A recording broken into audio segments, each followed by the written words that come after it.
group. Starting with the New Jersey City University Gothic Knights, we have Suerte, Sasha, Brownie, Ivory, and Swahili.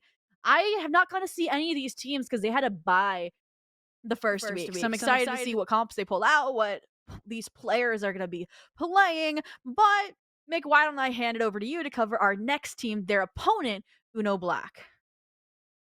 Black, I mean, we can go ahead and give them a quick little look here. Obviously, it's going to be the likes of Drizzle, and NL Sync, excuse me, Snoopy Lover, OK Joker, and Sorasaurus. A little bit of a tongue twister for that last one. I'm probably just going to go ahead and stick with Sora for the entirety of broadcast. Make sure to dumb things down real quick.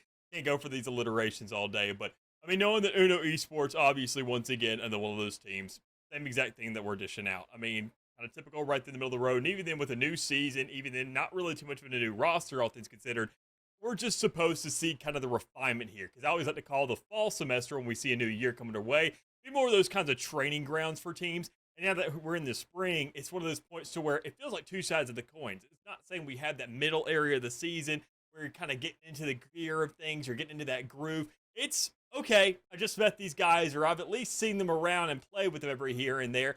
And then new semester comes around, it's, oh my God, we got one last league, or at least one more semester together, and then we may be completely seeing things change up. So it's one of those points to where the pressure's always on to learn and to close. And there's no real learning period, it feels like, too much. We have that forgiveness to just kind of go ahead and iron things out.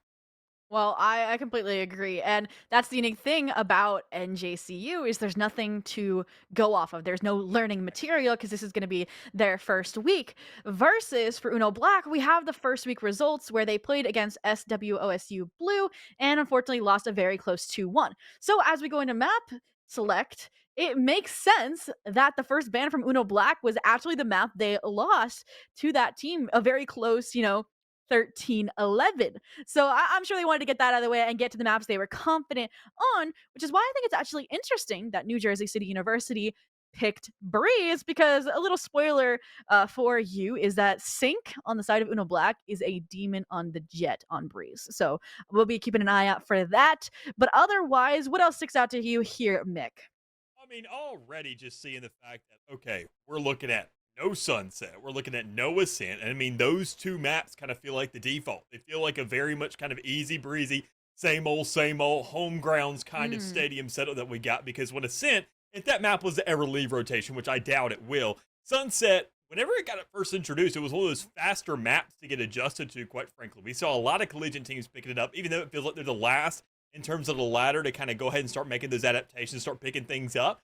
Sunset was kind of taken in pretty darn quickly. So to see both of those already knocked out where it feels like there's the most even grounds, I'm liking that both these teams are actually taking this entire matchup by the whole. Well, quite frankly, the Outlaw's pretty darn expensive. You don't want to always opt for it, but if you do end up going for it, considering how much damage it does, it's mowing right through you. It is literally an operator with 2 shots at that point. You got to look out for it. But I don't think we're going to see too much of that here today, considering that a lot of these players are already starting off with a Ghost. They're going to go for probably more of those Marshals, probably go for those early Bulldogs and look to set up for the long term. Yeah. NJCU making their debut here in the Champions League with the mirror composition duel here on Breeze. And it looks like NJCU trying to go for a more defaulted approach, kind of feign out any early aggression that Uno Black might be going for. And just kind of silent so far. Yeah, pretty darn silent here across the board. Even then, we do see a little bit of a push trying to go over towards the safe side because, well, that Viper wall is going to be free every single round. So it's going to have the most impact on this side of the field. Go ahead, close that gap. Make sure to start pushing these players towards these pistols. And you can go ahead and find that closure, especially if your jet can do the job. But not a classic in hand, but it goes. You got to make sure to rely on those shots and hit them more importantly. The classic's going to do a better job in the close range, as Sorasaurus is showing you. No, completely. You said Brownie had to deliver, and them falling that prematurely makes it an uncomfortable position as the rest of the players from Uno Black funnel on this site, isolating each and every player around this poison cloud. And of course, Swahili is no exception. Suerte, classic in hand, trying to get a member off the spike, but not going to happen. Snoopy Lover defusing it all the way, securing the first round for Uno Black.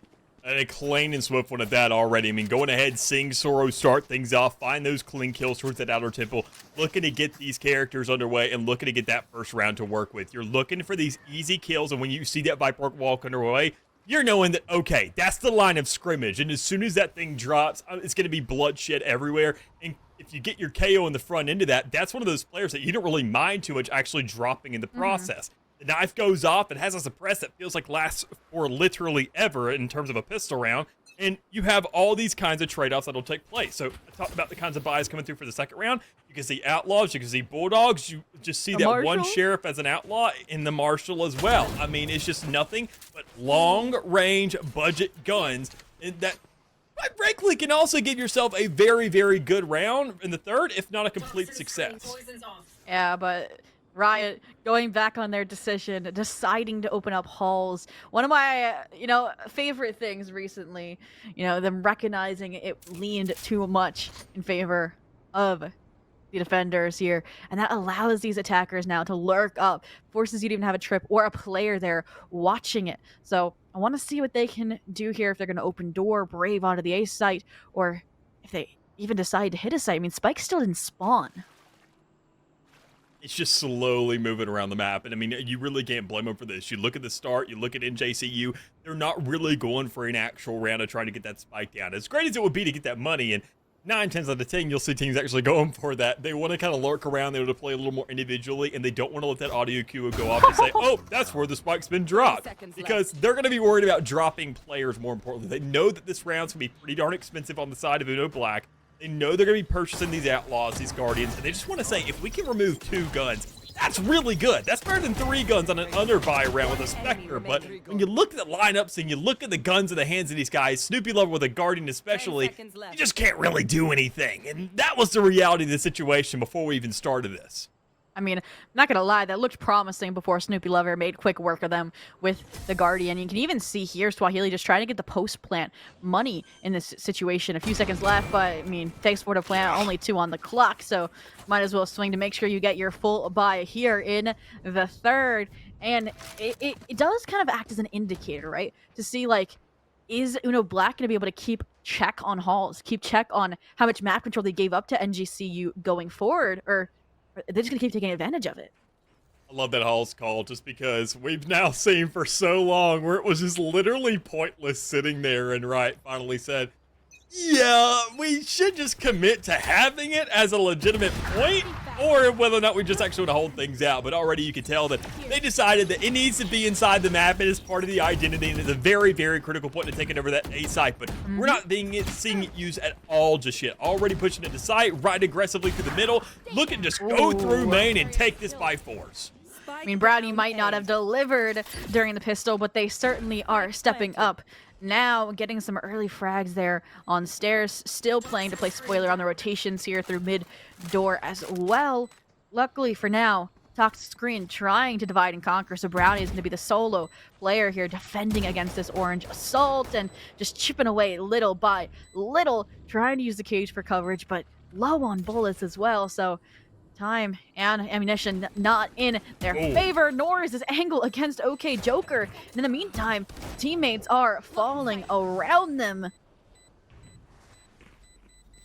Sunny though, honestly. Well played, all things considered, for NJCU. Knowing that spike was going off and it was really starting to tick there, it seems like Uno Black, that's something I want to keep my eyes on, and I think everybody else should, considering for the rest of the game, is how slow it felt for retake there. Even sure they had the long-range weapons, so they were kind of hesitant to get closer just in general, knowing those Vandals were already tearing through the rest of their team. But that's something that you got to really keep your eyes on, knowing that it doesn't matter what guns you got, you have to make them work. You have to look for these kind of wider angles, kind of find these wide swings on the side, and find these kind of pinch plays to work off your team to say, well, I have this cone of vision, you have that one, and we can go ahead and kind of collaborate and make sure that placement that we got and that entire vision we have to work with and possible kill lineup can really work for our favor. That was something I feel it was pretty lacking, but already here off the get-go, once again, NJCU can really capitalize on, knowing that that tunnel we mentioned is back in play. Yeah. And one of the kind of keys of victory I laid out for NGCU, you'd be able to shut down Sync early out the gate. And you mentioned kind of the slow, methodical pace of the retake from Uno Black, but I also want to praise Brownie there for not getting over aggressive, right? That's the other half of the same coin. As they played time, they whittled away the clock for the lineups. I mean, you saw it get one of the players there and can be just as deadly as a gun. Here, though, a change for NJCU, trying to set up now for the B exec, and here comes the pop. Can OK Joker hold on? The answer from the Tailwind in is no. They are dropped now, falling the duty, the Pseudo Sentinel, and they want none of it. Retreating now towards CT, waiting for the rotations from the team to come through. Massive Sense already going ahead, flawless for the most part, just having that one kill that we had right there going towards Justin, but everybody else on NJCU is alive thus far. And your Jet once more, I mean, Brownie pushing up, not overextending. It is beautiful the way they're playing this out. They know the spike is there. They know that, okay, sure, duels can usually die in these kinds of situations. Why not just play on site with the rest of us, collaborate on these kills, and then you can be that sacrificial body to go ahead and drop in the meantime, so long as we find at least a little bit more effect. They're making sure that no matter what, this spike will just go ahead and take off, bring the pressure, get them to make mistakes. And that's when Brownie says, I'm a duelist, I'm already supposed to get kills. Whenever they're stressed out and all over the place, it makes my job that much easier. Yeah, no, Brownie literally being not even the designated survivor, it's the opposite, right? The designated, as you said, sacrifice there. The rest being that safeguard in B main to play the post plant, while they are allowed to leverage that duel to get aggressive. Pair that with the Swahili lurk we saw through elbow, and it's just picturesque to cut off the rotations. And sure, a retake option isn't even in the cards. So now, Uno Black broke, defaulting to those long-range weapons, those sniper rifles, specifically the Marshals in this round that you've pointed out can have a huge impact. Loving what I'm seeing out of NJCU so far. I mean, obviously a tie game across the board, but Uno Black, I mean, looking at those first two initial rounds, that was the pistol and the follow-up afterwards. You got to start looking at these rounds where we start to really dwindle down into what we call as real Valorant. The full rifle vibes across the board, full legitimate weapons, the ultimates here from Brownie, as we can tell as well. I mean, you're looking at these legitimate things across the board where every single round, every shot is very expensive. But even then, once again, as I mentioned, those cheap guns have a very good effect as well. And so will the ultimates, Hunter's Fury and No Command coming in. So while you're bobbing and weaving, you can't dodge a Marshall shot. In the meantime, the No Command allowing the Viper to flank as well here. So Suerte not even able to get a plant down. Now the solo player here, because Swahili's back sight. And although Neural Theft will kind of expose the positioning here for the last two players, they still have to get Spike, they still have to get the plant, and there's 45 seconds left. Yeah, slow and steady here for Swahili, just trying to find something, looking for any open picks, because that spike is down back towards A main, and you know they're going to be holding that thing hostage. Already you haven't run into another player, you haven't really gotten too much of a call there towards the double doors, but you're not really concerned with it. You know, at this point, knowing that nobody swung on you, they have to be holding that thing by their lonesome, and it comes down to that single cage you got to work with. At least crossover, but do you want to double down on it? You want to take these fights one by one, but if you don't even win the first, there's not even a chance to take that second, as Uno Black not only find themselves a third round, they have two players remaining off the rear end of it, and they also have a Viper spit now to equalize the one from NJCU, which obviously will be used probably at the start of a round, but good enough just to go ahead and alleviate all that pressure from one side to kind of allocate more players elsewhere. Yeah, I mean, that early rotation, you saw it. I mean, NJCU was not expecting that many players there. I mean, Brownie just running backside like, oh, nobody's home. And there's just 4 players already at mid doors, not even before the plant is secured. And numbers sometimes beat weapons is what they proved to us in that round. And as you mentioned, not only the guns online, but the blades themselves here, unless the No Command comes in this time from the Gothic Knights to try and propel themselves to secure the A-site plant they fell short of last round. The first trial is going to be Browning, and they pass it with flying colors. Now that Sora's out of the picture, it should be pretty safe passage. No other mollies here just yet, but some shock darts are, which is why they're trying to brave this threshold, and it's not going well. I mean, it's not the best thing in the world, but you got the spike down. It really comes down to timing at that point. You're looking for a little bit of space, giving your teammate that kind of leeway to work with. And that's Suerte, who is now trapped because that line of scrimmage was drawn. Those players were not back, but he can hold his own. Finding 2 on the back pyramid. So able to go ahead. No, another player's back towards spawn. 2, better yet. This guy is just playing pure distraction at this point. It doesn't matter whether he lives or dies. There are 2 other players elsewhere on the map. Viper that has a post plant set up and more than likely has lineups. At this point, quite frankly, if you're Joker, I'm walking away from this one. Not even considering, not even going for another swing. And when you see that last snake bite go through the air, you know it is time to pack your bags and get going. So good reads there to go ahead and at least save what you got. But even then, better yet, a good round from NJCU and a legitimate full buy round across the field to say that, look, we still can do it. It may have not been the best the first time, but we can legitimately find this space so long as we at least have somebody like Suerte to go off and find two of their own. I mean, that literally was just a copy paste of Suerte in the place of Brownie being that one distractionary force. While you have the Cypher, you have the Viper tucked away main to ensure that they can whittle down the clock. And I feel like that's what you kind of see in some of these, I guess, less rehearsed teams, is that aggression, that kind of itching to get a kill. And the Gothic Knights are just so disciplined here thus far. Now a true challenge coming out, though. I mean, a defensive anchor on the B site in the form of the Pit. You can have the Jet kind of posted up here on Nest, and then you have your double initiators on A to gather information. I mean, my question is, how's Brownie going to deal with this operator sync sporting? And I mean, look at the off angle. Oh, the flick misses! And now they have to tailwind out. A dangerous situation, but at least they get to live to fight another day. And Joker's there to clean up, and they rebound. I mean, that's all it really comes down to. I mean, that's the only way you can deal with an operator is pray that the player misses, and that was the opportune moment right there to really capitalize off the back of it. But considering that you now had that follow-up shot, you had another player to go ahead and find that crosshair towards mid and out of tunnel, there's just so many situations there to where it's just kind of a little unfortunate hand that was dealt to you. You got to start to get the rate of say, okay, this may be kind of chalked up before we go into the next. But they still want to set up for this. They still want to at least maybe attempt it, kind of go ahead and alleviate that attention towards the B side of the map. Maybe see if they can open up A and find a wrap in the middle of the map. But I don't know if they're going to have that possibility. They're messing around. They're running in circles and back towards spawn. And I don't think it's going to create any windows for them. Play it out. Take this 20 seconds. Understand that that was a bad start to that last round. Things didn't work out too well for you, and you just go into the next with at least 3 of your guns to carry over to say, what can we do next? We got a Viper's Pit. You had a very early Hunter's Fury out of Suerte, and it didn't really account to anything. And even then more so, Uno Black had an earlier one, which they've already went ahead and used. So this is a really good look, I'd say, for NJCU to kind of rebound once more and keep this thing rolling in that 1-to-1 ratio we're kind of noticing. I mean, now the operator that Sync is sporting, right? It's lost its surprise element. They know and can pivot around it, like you said, using that extra time while they're saving to gather information about maybe where players are starting out the round. The issue is, it looks like Sync's repositioning, right? They were Nest, maybe they're going to make me a liar and go back, but they could be holding a different angle each round, and you now have to expend additional information, utility gathering to divulge where they are. And on the other side of things, even the Vipers now change their position going A. So the responses from Uno Black kind of preemptively are pretty good. I mean, even kind of the main efforts are headed towards A.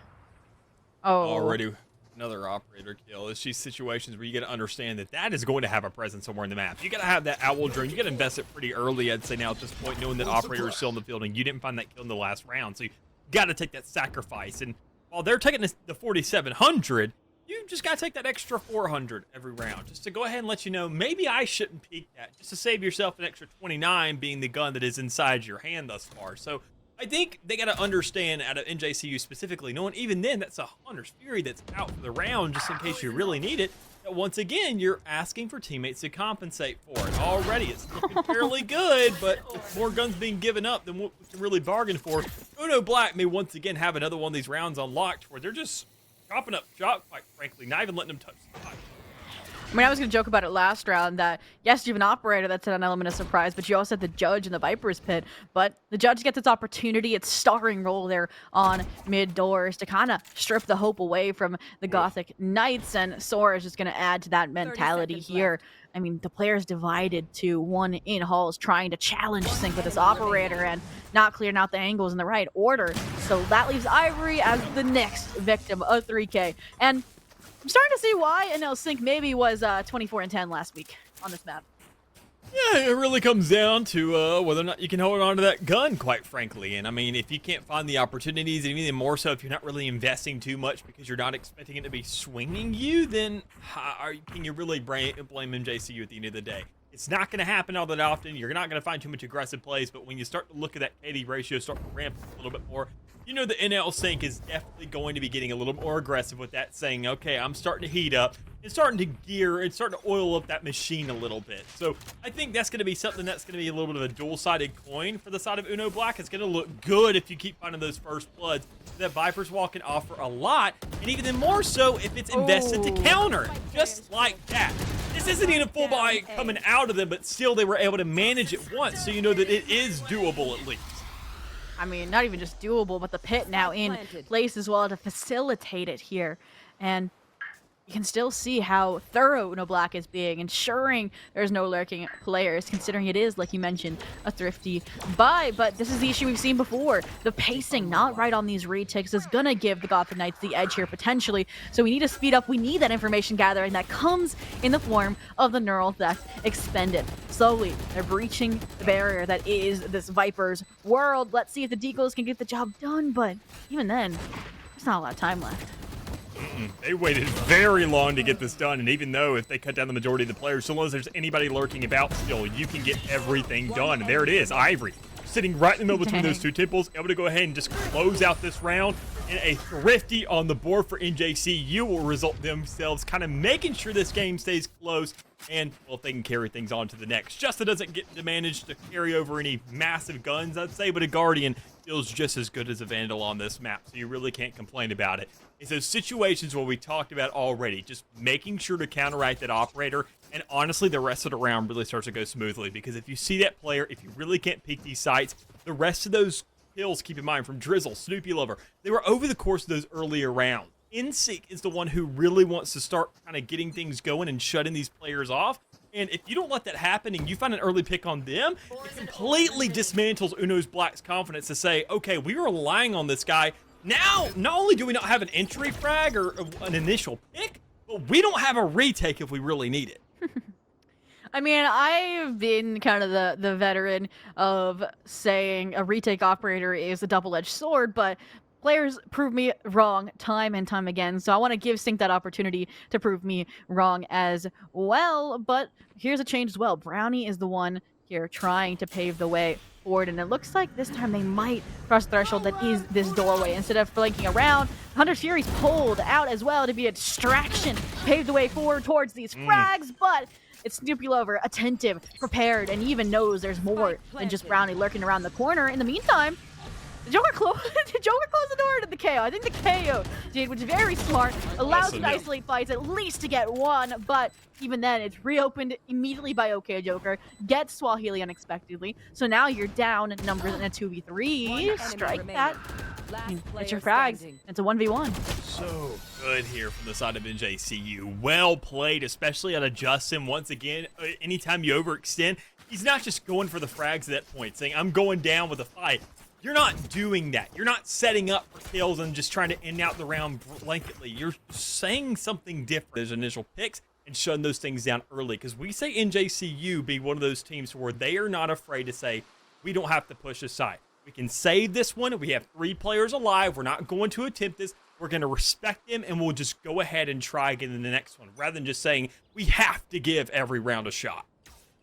No, completely. And it looks like this round they're going to try and give B a shot here. I mean, coming out of the timeout, it's UNO that we're expecting to have made adjustments to not lose the lead they worked so hard to establish, but it's quite literally steamrolling. And Drizzle and Sora are delivering on the defensive front, already dropping down the KO. They're going to try and lift them back up into the game, but that's just allowing Sora to take other fights, taking one more person off the board. And still a 3v3 as the dust settles. Again, going for good trades here. Good picks for both sides, making sure to kind of keep that equilibrium back and forth, keeping the numbers even across the board. But even then, when you look at Uno Black, they have the 2 ultimates to work with. They're more than likely not going to pop them. Snoopy Lover could have definitely gotten arrogant there and said, you know what, let's pop it because I got somebody scanned. But they're just waiting for the spike plant time to go off. They're waiting for the audibles to work in their favor. They're waiting for this information to come to them because you got a double initiator. Both these sides have all the info in the world, but a double initiator versus an initiator and a duelist, a sentinel, excuse me, is a little bit different. Sure, it's an information sentinel, but it's still going to be deadly, especially when it's in the hands of a couple of these guys. The Swahili and Snoopy Lover seeing a little bit of an exchange there, a scuffle. It is the 2 players in a 1v1. One has an ultimate, has 2 shock darts, and give him 20 seconds of a recon dart. Meanwhile, we see this KO looking to just kind of scrap it by. 10 seconds left. Completely. I mean, at least they have enough time to rotate to potentially get the plant here, but they're not planting it remotely safe. It doesn't seem like Snoopy Lover's aware that it was a close plant, though, so getting the element of surprise is Justin for the swing, the 3K, and the clutch to completely shut out the timeout taken by UNO Black here on Breeze, and they claim the lead. I mentioned Justin there with that spike in hand. I mean, that's a piece of utility, or at least a piece of something in your pocket that's going to matter a lot more than any piece of utility in the game, quite frankly. That piece of utility, sure, it's not really too interactable, all things considered, but it does dictate rounds down to a T, and it will dictate the outcome of this game. And that's why, once again, it gives them the leg up in this matchup. Seeing that you do find those good scuffles over towards that B site, you can see the discipline once again come through NJCU. Even if they do have that space, they know how much of it they have. They say, this isn't our site. Sure, we can plant the spike if we want to, but we're losing a player in the meantime. We don't want to take that fight. So what do? Go for a rotate. See if we can cut somebody off and understand that we will not press that 4 button until we know for sure that we have the numbers, even with that guy tagging out for a second to get that objective. Oh, completely. But in the meantime, again, UNO Black kind of giving up the A site, positioning themselves for this retake. But there's other plans this time. Snoopy Lover ready and waiting with the Hunter's Fury, trying to catch off the loose ends. But look at the response. It's just a dip. The head mid-door and split up, but look at that. Okay, Joker, ready for the rotation, ready to frag with the Guardian of all weapons here, proving our point that these eco weapons can hit. Can hopefully get this round on the board for UNO as Drizzle adds more to the tally, and they know where the last is, and they're pinned and dead to secure a 6-6 half here with that defuse. Back and forth, even then, and what we can see is a full buy round still being dictated by these Guardians over and over again. I mean, that gun literally is the same as a Vandal. A little bit slower on the fire rate, but still just equal, if not better, the actual first shot accuracy. And knowing these players and the caliber they play at, we're expecting those shots to line up on their heads, so it really favors you at the end of the day, all things considered. But 6-6, nobody's favored in that at the end of that half, and I mean, that's really nice to see. It's nice to see that already, even though with the start that we saw from UNO Black, NJCU, as soon as that game started, they say, look, we had the advantage here. They are getting a little bit cocky. They're going to have those force weapons moving to that third round. This one, we kind of go ahead and really kick things into high gear, make them expect a faster type of game plan, and by the time they get around to NJCU, they just know how to completely slow things off and make sure that UNO Black are the ones that are tripping up and overextending by accident. So I want to see how they're going to do that on the defense, because it's kind of intriguing to see if how they played when it'll actually translate. And now the translation is to try and address mid-control early in the round here when heading towards the A site. It looks like it's working out so far, unless Justin has something to say about it. A solo anchor here, third, fourth, down for the ace, but Brownie is underneath to steal it away, even though Joker was vulnerable. Even Justin's reeling at the fact, stunned by what they were able to accomplish in that pistol to keep the Gothic Knights on the forefront. Yeah, mid-reload, couldn't care less. Just keep me alive at the end of the day. I'll pick up a ghost, and I'll be able to carry things on to the next one, because everybody, to some regard, will have a bye for this round. They're going to, once again, kind of go for that same exact avenue that we saw coming out of UNO Black on that secondary round. Not nearly as aggressive in some aspects, but more aggressive in others, because we see a legitimate Vandal coming out and 3 Bulldogs, which is still kind of close to the Outlaws that we saw earlier on. A little more expensive, I'll say, but they also know that the Bulldog, I'm in love with it. I love the Bulldog. I think it's very much slept on, so it's nice to see these teams really whipping this thing out the second round to say, look, it may be relatively expensive, but we're not investing for the second round. We're investing for the third. No, but the pacing from UNO Black has been night and day. Slow on the retakes, but fast on the side. Execs. And even with that, Suerte is prepared to challenge it. Luckily, they still stampede onto the site. They get the plant. They start to reposition, but the challenge is right into the hero. Vandal and even the collected Spectre from OK Joker isn't enough to get additional frags on the board, and it's a relatively clean second round buy from NJCU. The Gothic Knights to secure their 8th and now widen the gap to 2. Can't help but feel bad for Swahili in that situation, kind of waiting for that trip to go off, maybe get a player killed through that net, but nobody extends and just waits for it to go down, knowing that they may be playing pretty aggressive on this with a Spectre to work with, or even then maybe some kind of shotgun, and well played for them to at least go ahead and get that. Knowing that spike went down, knowing they got those extra little bit of credits to work with, UNO Block are still able to go ahead and find themselves a little bit of a shining light inside those last 2 rounds, but We got to see what they do in a round, and definitely very much so an impactful moment like this. See the full buys coming through. They don't really have much left to work with off the back of it. And even then, keep in mind that's some of those players wouldn't be able to buy in the first place if it wasn't for those 2 plants. So we got to make this one count every last bit, and more importantly, hold on to them even if we win.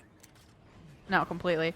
And as we mentioned, such a successful last round means they hold on to 4 bigger weapons. Unfortunately, Swahili, not one of those, since their defense was quite literally run through last round and this round. Luckily, they might have the timing on the cage, but the right clicks do not align. So it's going to be a 5-person post-plant here. The Brownie is now navigating alone, while the rest of the players here are trying to make an attempt at coming in through mid-tunnel to support. I mean, at least they had the Vandal in hand, but it looks like we're going to see some action here from the Initiator Duelist duo. No, they swing before the flash, so Sora's left for damage control. At least is able to clean up and snip away that loose edge. So now the 4v2 at the toxic screen's recharged, and you have to brave the vulnerability, brave the clock, and Joker is there for the answer.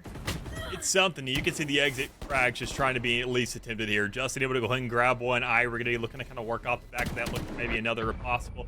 Even if it doesn't happen, they understand that we have enough for the buy in the next one. Justin, oddly enough, being the one saving the Bulldog, not going to be Ivory, opting for possibly a Vandal inside this one to kind of carry things over and say, all right, if we're breaking out the big guns, we need to make sure to match respectively. The Bulldog's only good for so much, and knowing this map, the Vandal definitely is going to perform much better. So all things considered, when you look at there's only 2 outliers that aren't going for those respective guns, or now Joker at least have the money to buy it up. Justin kind of did. He definitely would have if he died, but instead saying, no, we're not going to rock that just yet. We're going to see what Uno Black brings to the table again in a round like this. No, they won the last one. They're still down 1 for the meantime.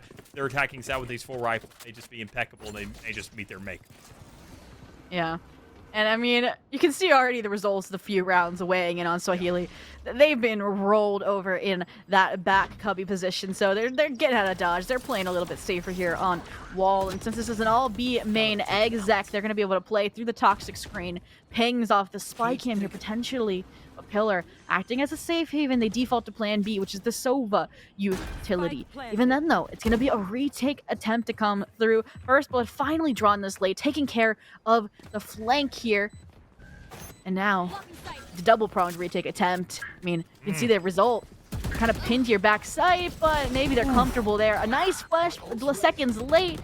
So, numbers start to drop like flies. Ivory just going to try and stick it all the way. Pros don't think. They don't have a good angle. They don't have the time either. It's going. It's gone as finally they find the angle. Seconds too late, and I believe we can consider that a 2-person clutch here to pull them ahead again, to keep it 2 ahead. Seeing the way the NJCU plays this game, it reminds me more of like R6 than it does Valorant. They're just going for flanks, they're reading the map, they're playing off the utility, they're trying to see what space is available to them, and they'll say, we'll go for a mid-round defuse. We got to understand we have the space, and that's all it comes down to. The players that are trapped in the back, you have 2 players over towards McDonald's, you got 2 players coming from the flank. They understand that all these guys are on that left-sided wall, and they're not extending out at all. By the time you find those 2 in the back closed, they know unanimously that that's where those players are going to be cut off, and you can say maybe try to go for a defuse.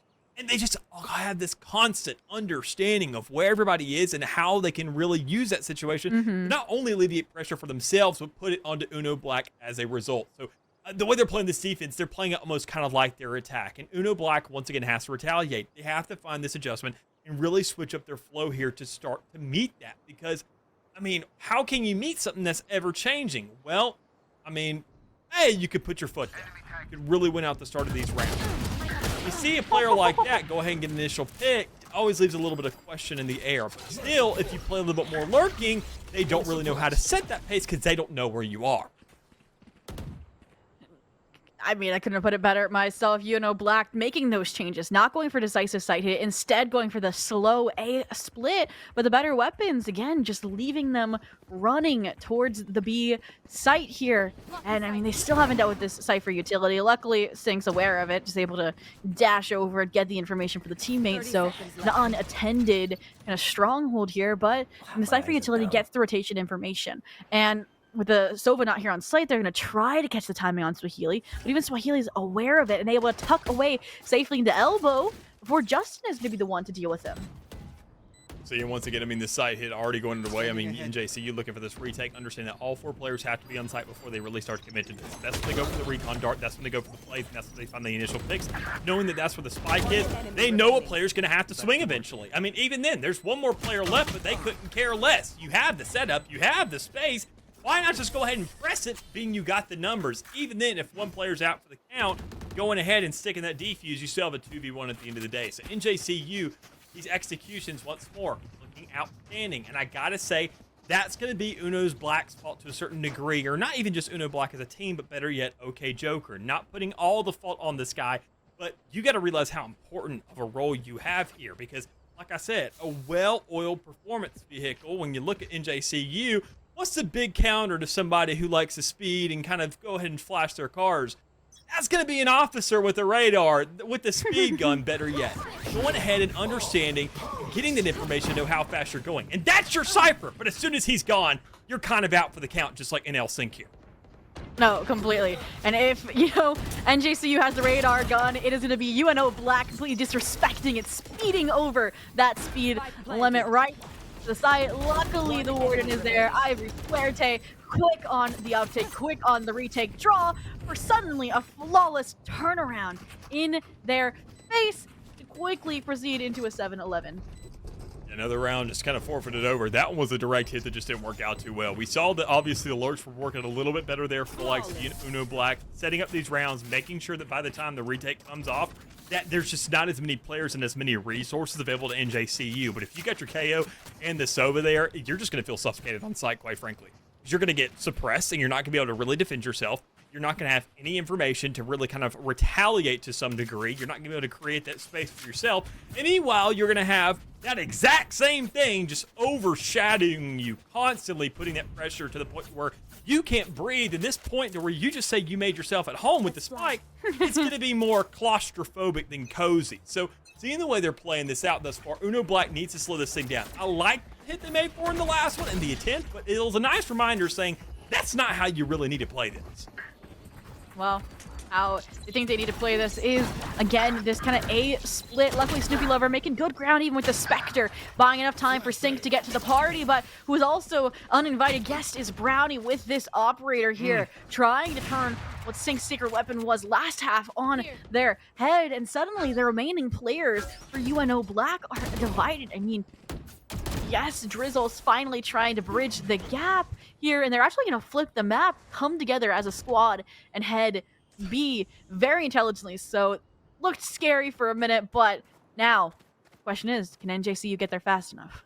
Wrapping the defender spawn as well. I mean, they understand they have all the space in the world for it. They're not going to run any setups, because who's setting up their own spawn with stalls to hit sites? I mean, it'd be so awkward. And even then, it'd be weird for them to go through the defender spawn to get it done. But that's what they do. That's what the opportunity presented to them. And Uno Black, NJCU, when they don't understand what side of the map they're supposed to be playing on, quite frankly, they can't find the setup. But Brownie, being that duelist, being that player, finding those kills constantly, they're the ones that can do most of it, but not everything. As Drizzle shuts that down, keeps Uno Black's game alive, at least here for the first map thus far, not letting anything go to match point just yet. I mean, I want to remind you, this was NJCU's pick. They knew UNO's Black on this map, their history, that 13-4 dominance last week, and they still decided to take the baseball to their park, and they are definitely hitting a home run. 11-8 though, so as you mentioned, UNO Black not out of the game just yet here. Gonna try and leverage some of these ultimates, hopefully for a more straightforward B hit, but maybe they have second thoughts. Maybe they are trying to also impede some of the rotations, some of the aggression that they see from NJCU out of mid doors, and I mean, they're just faking information collection on B side at this point. Well, it's something they haven't really given too much of a shot as a fake yet. They went for a hit, and then they changed their mind through the defender spawn. That one worked out, but this is something that they kind of actually have a little bit of a switch up in that we haven't seen too much of, and it's kind of working to some degree, but once again, you gotta win these fights outright. Uno Black finally making that stance and doing just that. No, definitely. And now, an interesting ultimate instead to kind of hold off the flank, to hold off the rotation points here, to kind of complement this toxic screen. And I mean, the Null Theft only going to confirm that it was the right decision here. I mean, some discipline, not trying to get the plant down just yet because they know NJCU likes these flood retakes. Finally feeling like it's safe here. It's going to be able to lock it down, start that timer, start the pressure for NJCU, the Gothic Knights, but this is where they thrive. And I wouldn't be surprised if we see a null command come out here, but you're dead, you can't use it, and Justin is just that. Before they can even think, they're dropped, and now we are separated by 2.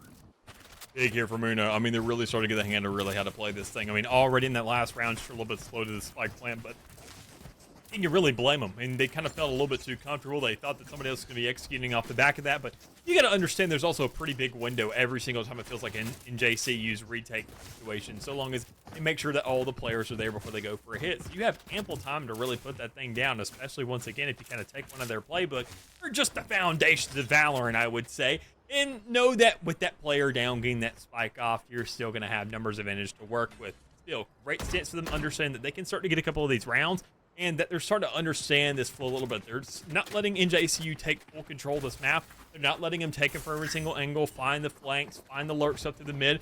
They're really accounting for everything, and that's what's going to be really important, just kind of close this thing out, or at least reach double digit. Now, headed into a kind of a deserted A site, because, see, NJCU trying to sneak in these off positions, trying to set up multiple avenues of retake, but Sting's going to cut off one of them.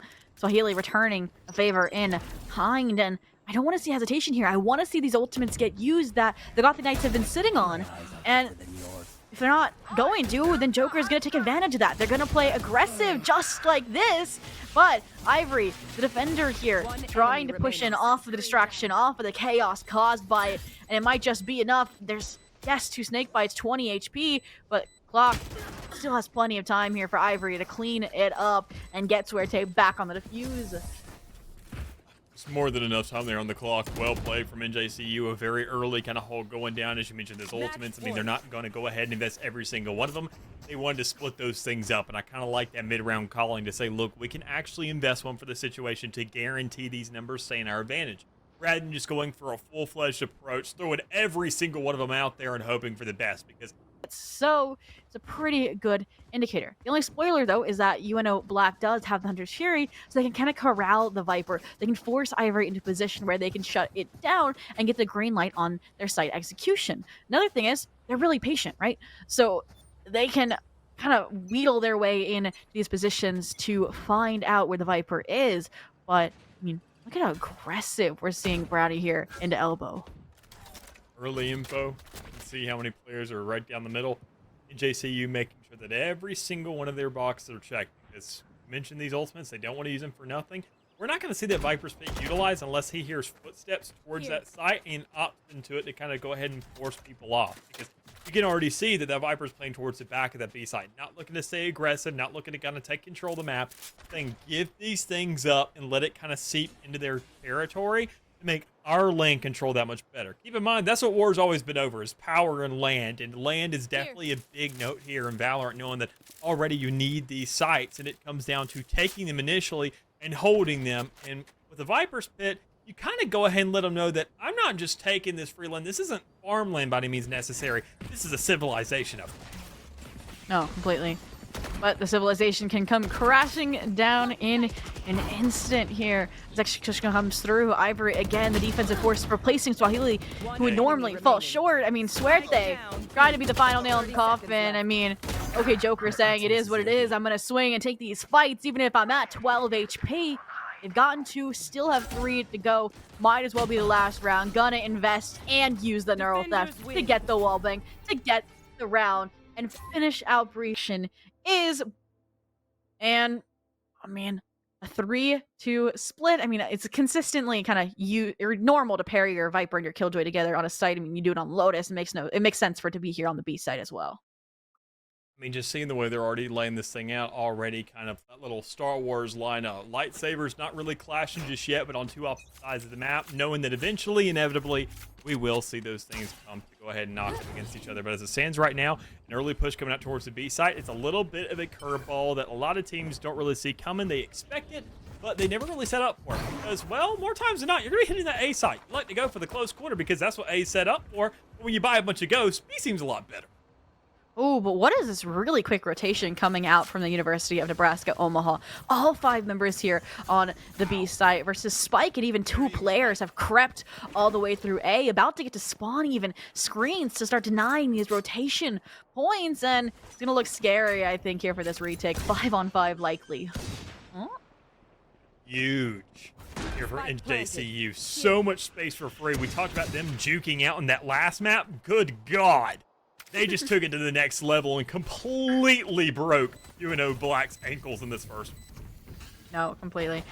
Now, at least they have multiple positions for these players, but Justin gonna be the one to strike first here. Now the post-plant utility starts lining up to knock him down, but Suerte's position... No way! What? What just happened? Suerte thought they were on top of it, quite literally being in the elevated position to nest, and right below their nose, the Sage ninja diffuses. Literally, like a hunter in a stand, just straight up cannot be sent. It is wild you let that go off. Hear that audible. Nobody's seen it, and even better yet, you're at a point to where Sage is the last one standing. It's a pistol round. People usually just press the W key, and you don't even have the idea to check it. I mean, they're like, shock dart lands and gets a kill. They probably thought it was the person that got shock dart killed that was diffusing, right? So you don't hear another tap, you think you're good to go, and then suddenly you have lost the round. But for now, looks like they want to change things up, head to the B site, make sure they can try and get this round recovered. Brownie again leading the charge here on to yellow, Deagle in hand, and this Viper Harbor combination is going to at least let them get the plant down in a little bit of a non-defaulted position. And the price in a round like this don't really have all the weapons to work with, but still having the placement and having the spike down. So that's going to be enough of a benefit to work out for him thus far. But you don't really have the weaponry to play for these long range. You can already see Brownie trying to hold that top yellow, looking to alternate these walls back and forth, trying to go ahead and capitalize off the back of that, and making sure to just prolong things as much as possible. That barrier orb that you mentioned, going to go ahead and close things off. Let Sage have that free real estate and give him enough space to really find something until Justin here on the lap, able to go ahead and really put the pressure on, and in that 1v1, maybe win it, but just not close enough because, well, those guns we talked about, that money, it comes in handy when you have a better gun. You're with me. No, completely. I will say, though, the Gothic Knights making it hurt, only being able to walk away with 1 Guardian after that round, and I think it is thanks to that distraction, that kind of re-lurk or flank through mid that wasn't really expected by UNO Black in that situation.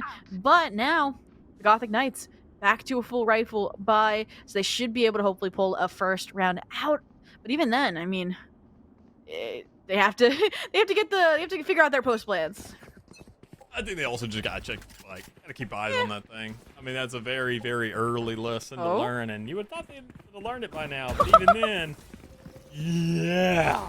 That's a good investment of the tailwind. I mean, keeping your life, I'm sure you're out of tailwind, but you got your life nonetheless. Yeah, numbers going to be very important here on a little bit lighter of a buy if that second round wasn't as strong, but I mean, both players that were here initially have been dropped. Rotations coming through, and they're also falling here. Suddenly, the last 2 players are the B-site defenders, and even without Spike getting planted, the round is basically over. Drizzle here trying to brave the Harbor Cove, but they don't clear the corner. Yep. Brownie good for the third, and flawless on the round. Love the fact that NJCU were kind of waking up here saying, look, we should have won that first round. We already won the fights. We had the majority of the players. Let's not mess this up. We know how to win the fights on the A site. We know how to take the space. We know how to get that spike down. And finally, they inevitably checked it, or at least got the player they know was on the spike, if that was even the case for at least a millisecond there. So already getting themselves on the board, carrying all those guns over, honestly putting UNO Black on the rear foot here, considering that they're the ones with the half armor. They're the ones that are kind of looking for these iffy fights, and a singular player going for the Bulldog as well. So, I mean, good lookings here, knowing that flawless, that economically, that sets you up for a really long time here, at least for the next 3 rounds, knowing you have some level of insurance to work off the back of, and you're not going to be too stressed for anything as you're starting to build these ultimates up here in the early game. Yeah, but this is the first round, and NJCU really is trialing mid here, trying to challenge the Killjoy here in kitchen with their utility, with their positioning. We'll see if Joker is able to deliver here, swapping over to the Killjoy role. And, I mean, look at how divided the players are for the Gothic Knights. This is the default in enemy spawn. and something you don't see very often because it can go very wrong very quickly. But knowing the discipline we kind of admired here at NJCU, I think this is one of the few teams where you can actually expect them to say, hey, we can push up to these lines, maybe find a kill, and actually back up. Problem is, if you don't win that first fight, it doesn't really matter too much. Completely. And now that they have had a player fall, they can't take their chances. They can't spread these forces thinner. And even the clock is against them as 30-second threshold is fast. They're not going to take their chances like they did with Suerte in Nest. Last round, the spray is coming through. On top of it, Brownie adding insult to injury, finding Sync here. So, now, you've got to reposition. I like the buddy system here between Brownie, but even then, Ivory's only good for the trade.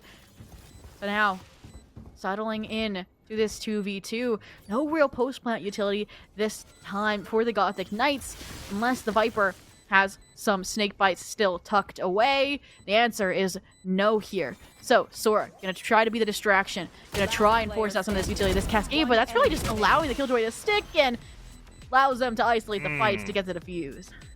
Big sense there from UNO Black, knowing, I mean, already with all the cards stacked up against them, the Sentinels, if there's anybody who's all about controlling the site and holding things down, is the Sentinels. Thing is, it didn't even come down to their utility, though. Came out to outright gunfights, expecting them to kind of play around that spike.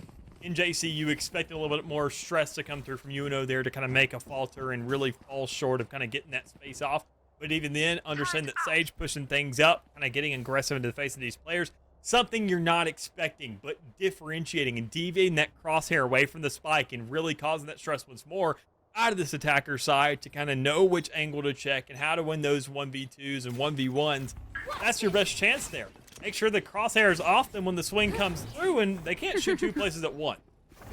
That is true, and proving that point is Brownie, right? Can't shoot the recon bullet, instead still trying to play off the aggression of this Blade Storm, and when it looked like the Sage, the Sora was about to brave it on top of 410, they get a second thoughts, they fall back to play retake with their team to try and kind of funnel the resources here effectively.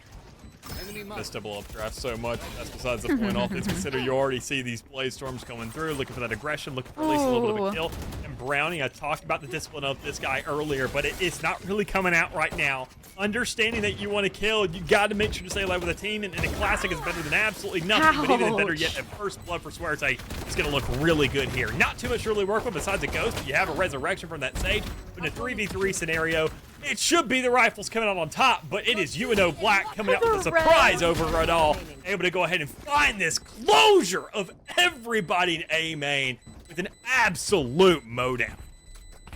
I mean, that round was like the picturesque thrifty of teamwork. I mean, you saw it, the Viper literally getting the deagle shot, getting the 145. They comment the Sage, Sora finishes them off, and it just so like just great distractions, great follow-throughs, and it's now put them on the up and up again, even though they're still the team in the lead 4-1, but now they have their pockets full of cash, they have their arsenal full of the best weapons. I mean, even Sync gets to bring out the operator.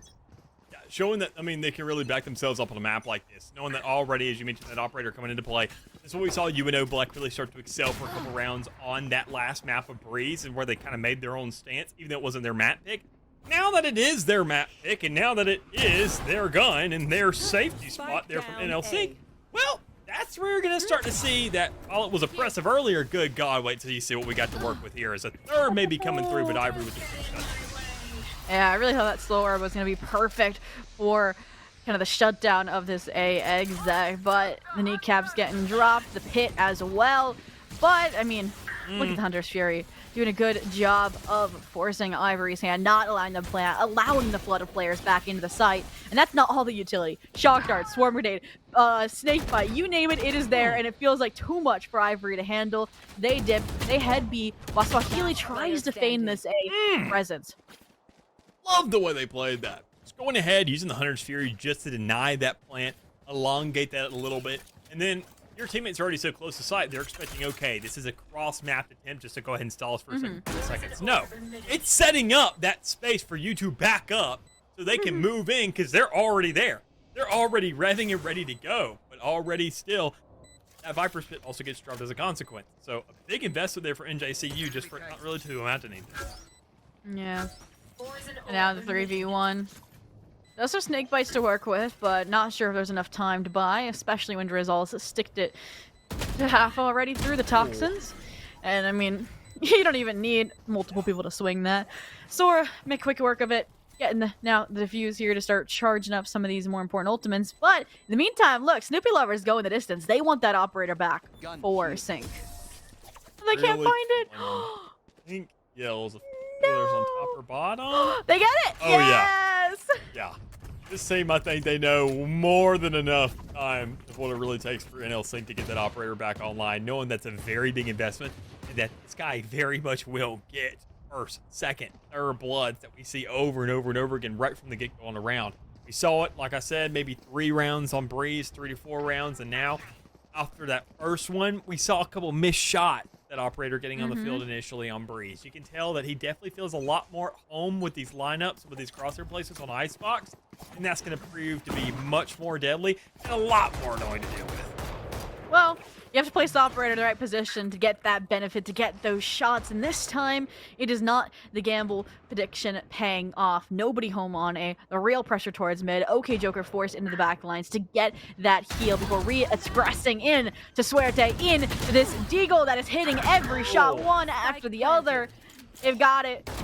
And just like that, the round getting pieced apart, a 2v2 with ultimates for the post plan favoring the Gothic Knights. To a certain degree, that Hunter's Fury is going to do a pretty good job of at least kind of going ahead and playing off those audibles to get a player off. Even the still, Reckoning. it's only going to last for so long. As you mentioned, that Reckoning is going to go ahead and play for a good stun, but a player can really have all the cojones and make sure to stick something like that. Using them both at the same time, though, that's a different story, and it forces the hand of these defenders to push up a little bit and put them into a 2v1 scenario. Even then, Initiator Utility recharging, confirms the position, allows the swing from Justin, and a beautifully pieced together Thrifty off of that initial aggression, unexpected aggression through mid into a B-side exec. Seeing the way they played that last one out, I mean, already going ahead, pushing through the middle of the map, playing for those Sheriff kills. I gotta say, that push right up through mid, that kitchen, that 2K with the Sheriff, a little bit unexpected considering that those gunfights lasted a little bit too long for one of them to have a Vandal. But, I mean, all this considered, it happens every here and there. But what really matters here for the side of UNO Black especially is showing that while they do have themselves a lead and while they did have that flawless earlier on, they say, hey, that gave us the leeway that we just mentioned with the money.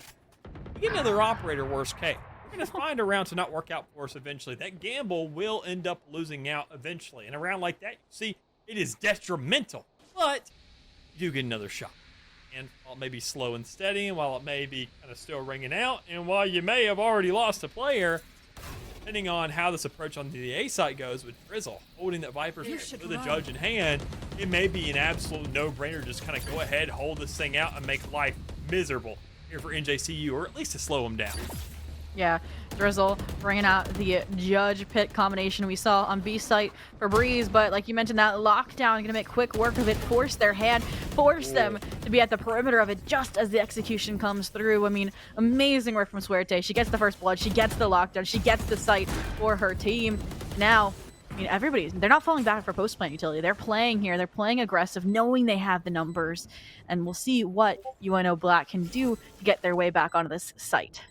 They got water surrounding them. They got nice, breezy, cool glasses just kind of going ahead and filling up their souls here to kind of hold on to that site and have the confidence to really play this thing out. But knowing it's in a 3v2 situation, you already got the high ground, Anakin. There's a lot you can do with that, quite frankly. So good stance for Ivor there to go ahead in front of 3K, close out the last of that round, and make sure they get that much closer to a Viper's Pit of their own because they invested one earlier, and we all knew how that last one went. Didn't really do too much over on the A site. You went ahead, closed it off, made the rotation, and just kind of faltered the round, especially considering what was available there for the other two that was alive. So, or better yet, 3 players that was at hand. So with UNO Black now kind of being on the bad end of things, understanding that, sure, that was the first round we had that loss. We had the operator on the field. Oh, no. It was in the wrong spot. Second time, you were there for that fight, just a little bit late. So I think this is kind of where they start to fold, and even if they do get the chance, they may not go for it. Oh, but what they are going for is the 5-man Deagle squad down mid into Ivory, giving them basically the eco ace if Snoopy Lover is brave enough to follow through with their fallen comrades. But no, instead, the rebound, not hunting it down, playing with the team, knowing this is a round that they have everything to throw. And I mean, I just want to see Ivory go and spawn. Come on, Ivory, get it. You deserve it. Most definitely do. Only one last remaining player. I would say, sure, Ivory deserves it, but another player needs it. You got the ultimate already. Go ahead, give it up. Maybe do a Harbor. I'm such a Harbor stan. I would love to see Harbor just get another kill. Maybe have another Reckoning to work with, because those things have been coming up pretty darn consistently, all things considered. But in a 4v1 scenario, Snoopy Lover probably isn't going to. Yeah, looks like Brownie is the one up to bat and deliver the hit, able to take them out, able to keep the ship righted and on the road to recovery. And I feel like this is a repeat of what we saw on Breeze. I mean, they came back, they ended things at that 6-6, and I'm expecting, if things follow suit, for Drizzle to take that time out next round if they lose, if things are tied 5-5. Because that's something I want to praise the University of Nebraska Omaha for, is they're taking this so seriously, making sure the adjustments come in just in time. And it does feel a little bit like the players are running out of steam, and I think a good breather here would be smart. I mean, look, they're changing things every round. They went for the ego down mid last round, 4-stack A this time, and they've been wrong both times. Yeah, a little awkward nonetheless. Still with the Vipers fit to play with. We understood that was going to be deployed eventually. And knowing how late into the rounds we are here this first half, it makes sense to go ahead and at least kind of pop it right now. Whether or not even just for a distraction, it causes somewhat of a rotation. Because we saw from NJCU, even on that first round, that UNO Black will be very antsy. They will rotate very early. Whether or not it's just 4 players or all 5. They finally understood that maybe we should keep one nearby on the site, so we're just not giving things up for free. And that's going to be the KJ. Just going to have that alarm bot nearby, going to have at least one nano swarm to work with, and understand that, okay, now that I get some audibles, now that I hear an owl drone, yeah, we've been bamboozled. We need to go ahead and start making our way back. And with the safety of information gathered from that recon bolt, they can once again begin the explicate of taking back site control, but it's going to be stripped away by OK Joker's own kind of lockdown here. I mean, looks like they're trying to brave it, trying to outpace it here. And it looks like the timing works for Brownie, good for 2. Ivory adding one of their own, but now a 3v2. I love this reflank. I mean, you have a bunch of time waiting out the lockdown. Might as well make the most of it to make it a multi-pronged attack, to make sure that this time there isn't a ninja fuse on the way. And that's a huge slip up from Drizzle. Knowing the clock is against them, they let them find Joker, placing them now in the 1v2, where you still have Sova utility and you still have a toxic screen that doesn't cover Justin. Straight to the wall. Perfect understanding of where that spot's going to be. No deviation whatsoever. So, good stance here from NJCU, stepping things up. Last 4 rounds in a row, back to back, and each one of those being rival rounds. And even then, we can see Brownie just getting antsy, saying at this point, I mean, we know you're not going to buy another operator. You've learned your lesson enough. So, I'll go ahead and start getting warmed up with one of my own for this next half and getting things ready to roll. But even then, it may not surmount too much because of the blaze from available. You can go ahead and have somewhat of a backup if worst comes to worst. What it really adds up to right now is what will the stance look? How close will they be playing? What kind of angles will they be holding? And with nothing but a sheriff, one will get aggressive. You can tell that Viper over there towards that B side is going to be moving right up towards main. Everybody on A is going to be just kind of holding their stations except for Zane. And there it is, the operator shattering the silence once again. Once the gun is brought out, it gets an air of surprise for the first time. And even then, the blaze were popped, so you especially don't expect it there. I do like the 4 positions, like the one Jet took, like the one that Viper has as well here, B main, but it's just the discipline again coming out from the Gothic Knights to deal with these accordingly. I mean, the jump peek from Suerte, spotting out Sync, and accordingly dealing with the garage player, and now they have so much map control. Already, I mean, all moving over here goes to B side as well. You know that operator is going to be going somewhere else. And then better yet, you're the one on the attacking side with the operator. So you have a great post-plant hold. You just hold right up that lane, look right towards that spawn, and who's really going to stop you? The sheriff is not going to one-shot you. You can just hold your ground and honestly just take whatever shot necessary. But Ivory's going to go ahead and sniff out a couple players to let you know You They can don't also get a know. little more aggressive towards the middle of the map. You still got a Bladestorm in hand. Ivory's got a Vandal, so let's just go crazy on the rest of the remainder.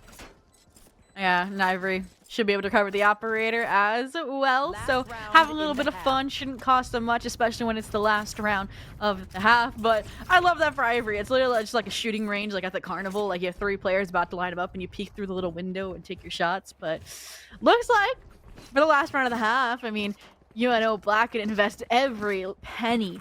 The Odin from Snoopy Lover for the first time coming out. We may not have a Sen, but we still have the Sova Odin combination. And Sync wants to have an operator duel with Brownie, but unfortunately they're on opposite sides of the map. Yeah, not really a big matchup that we're going to be seeing too much between the two Jets, especially in a round like this. You're going to be looking more, once again, as we mentioned, for those longer lineups, for these big lanes with the Reckoning, with the Hunter's Fury, possibly coming online if you do find yourself enough effect. Operator as well. It's like an absolute line of death. Speaking of that line of death, the Hunter's Fury coming through back towards spawn, creating a stall towards that B side. You find yourself at least one successful hit, and that's enough to scare players off. 3 players about to push through the high tide, and it just cost them the round. I mean, that overaggression, a new look for them in this regard, and it might have just stripped them of the lead before the sides swapped. I mean, a 1v3 Reckoning now having expired and all angles covered with Spike in the operator's sight lines. Justin might have the wraparound on the KJ, but then there's still 2 to go. The elbow spotted. Snoopy Lover not in a position to trade just yet, nor is Sync. Oh, that's BM. I don't know behind him. Operator by. No idea. Karma. I'm surprised that they're even then just kind of checking those angles, knowing that the Reckoning is coming at you from B main. They're still kind of checking all these off angles, seeing whether or not a lap's going to come around. I mean, you got to give props to him, but there was a window, quite frankly, for Justin to manipulate, but it just didn't really come for him. But regardless, round once again, or half better yet, concluded. Another 6-6 here on the field. These two teams, this is a match up if I'd ever seen it, considering that this is now the second map here. Doesn't matter what side of the field is choosing these maps or bending out the other. This is probably a better lineup than I can ask for something on Ascent or Sunset, because this is a map that we like to see teams kind of specialize in more times than not. But still, just across the board, both of them understand this holistically and have their shining moment. Definitely laying out and executing upon everything we had in Agent Select, the Sage, the Harbor, you name it. They have played it to perfection. And this time, looks like we're going to have a quick little pistol plan on B, showing the superiority maybe of the barrier orb over the Cove, allows him to safely deny any utility like those snake bites, but it's Sync actually caught out in the open, dropped here prematurely. The rest now kind of tucking away and hopefully play their utility, but this is when NJCU gets their response time. Gotta come here for this retake. Already a singular player down, so you know that blood's gonna start to shed, but when you push Drizzle a little bit too much, it Ghost is a very, very impactful gun. Sure, you haven't really used all the weapons or all the shots in the mag, but there's a lot more to work with, and UNO are not gonna give you that same benefit that they received in that first half. This isn't a transaction. This is a rollover in terms of pistol.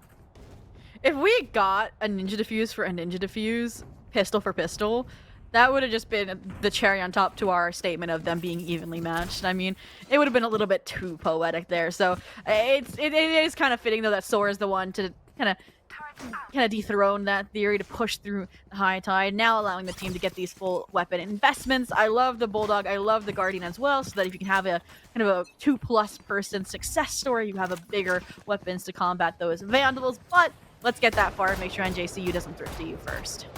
That's the big thing here. I mean, how many guns will you hold on inside this round? How much will you really invest in the meantime? And Owl Drone already going through and letting you know who may be residing on the other side of that wall, or even in there towards the opposite side of yellow. So just looking to play things slow. Don't want to give anything up for free, because even though they're probably not running full guns like you, there's still a chance of a sheriff, maybe of a shorty, and you don't want to give up these Bulldogs because, well, they're pretty darn expensive considering they're at the lowest grade of the rifle category. These can still really make an impact in a round like this, and better yet, win a round on the next one if you play close enough. But not really liking how that B exit going. Rotate over to the A site, rotation over into Brownie, and the Deagle shots landing here.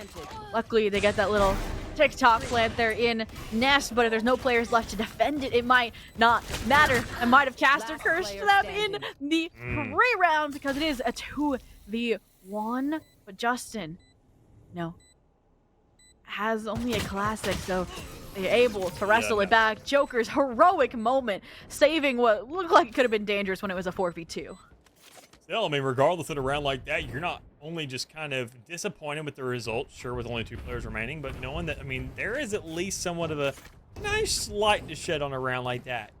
Joker managed to get 4 kills there, which is very big in the long scheme of things, knowing that that lockdown is extremely expensive, and knowing that your KJ doesn't find nearly as much action as your Viper. So those lockdowns are that much more impactful, and knowing that that's on the attacking side can just overwhelm and completely take that A site for free. It's pretty good to find that emphasis early on to know what ultimates you want to keep your eyes on and how you really want to start to feed these orbs to a particular player. This time, though, Brownie trying to outpace the planning of the University of Nebraska Omaha, and they do just that. Granted a first blood, but they don't expect the backup. They don't expect Sora, and a little bit of an overzealous orb collection. So now they're kind of back to square one, back to a 4-on-4. I do wonder how Sync got past this turret, but I'm guessing a cloudburst that's been deployed is the answer. More than likely. Back to slow and steady is the name of the game. Player down over there towards B main, and orb sacrificed in the meantime, at least the greater good on the side of UNO Black. Comes down to just how are you going to play these rounds? Are you going to play this pressure? Are you going to work with the gun that was just handed to you, and can you really just overwhelm the site with that? That's a big question. That's a big task to handle, but maybe doable. I mean, my eyes are on NSYNC here. I mean, they've just done the job. They've gotten these Vandals for the team, literally juggling them to this circus that now is the A site. Now the rotations come through. Now they feel like what those catastrophic failures were. And now they're even expanded upon with the resurrection. Slow and steady here. Just got to look to see what you can really do in a situation like this. In a 2v4, I mean, you got to make things expensive, especially for NJCU. They are looking to just kind of create the stretch and find themselves an opportunity. But with NECC, finding those 2Ks coming and squeaking through the entirety of the map to go ahead and create that spike pressure, you capitalize off the back of it and say, that's not all just yet. I'm making sure to close off these other 2 players that want to take the site in the meantime. So big stance there from UNO to once again get another round. Even when the tides are kind of really going ahead and counteracting and slowing them down, they still find a way to wade through the water. Tides. They have a harbor. Literally finding a way around Justin in that harbor utility, figuring out how to take advantage of the weak spots that is Joker's control over mid here. It looks like this time Ivory has different plans. They realize that it was a slip up last round. They don't want it to happen again because Sync is literally going for it here again, but a deagle is not enough to deal with that issue.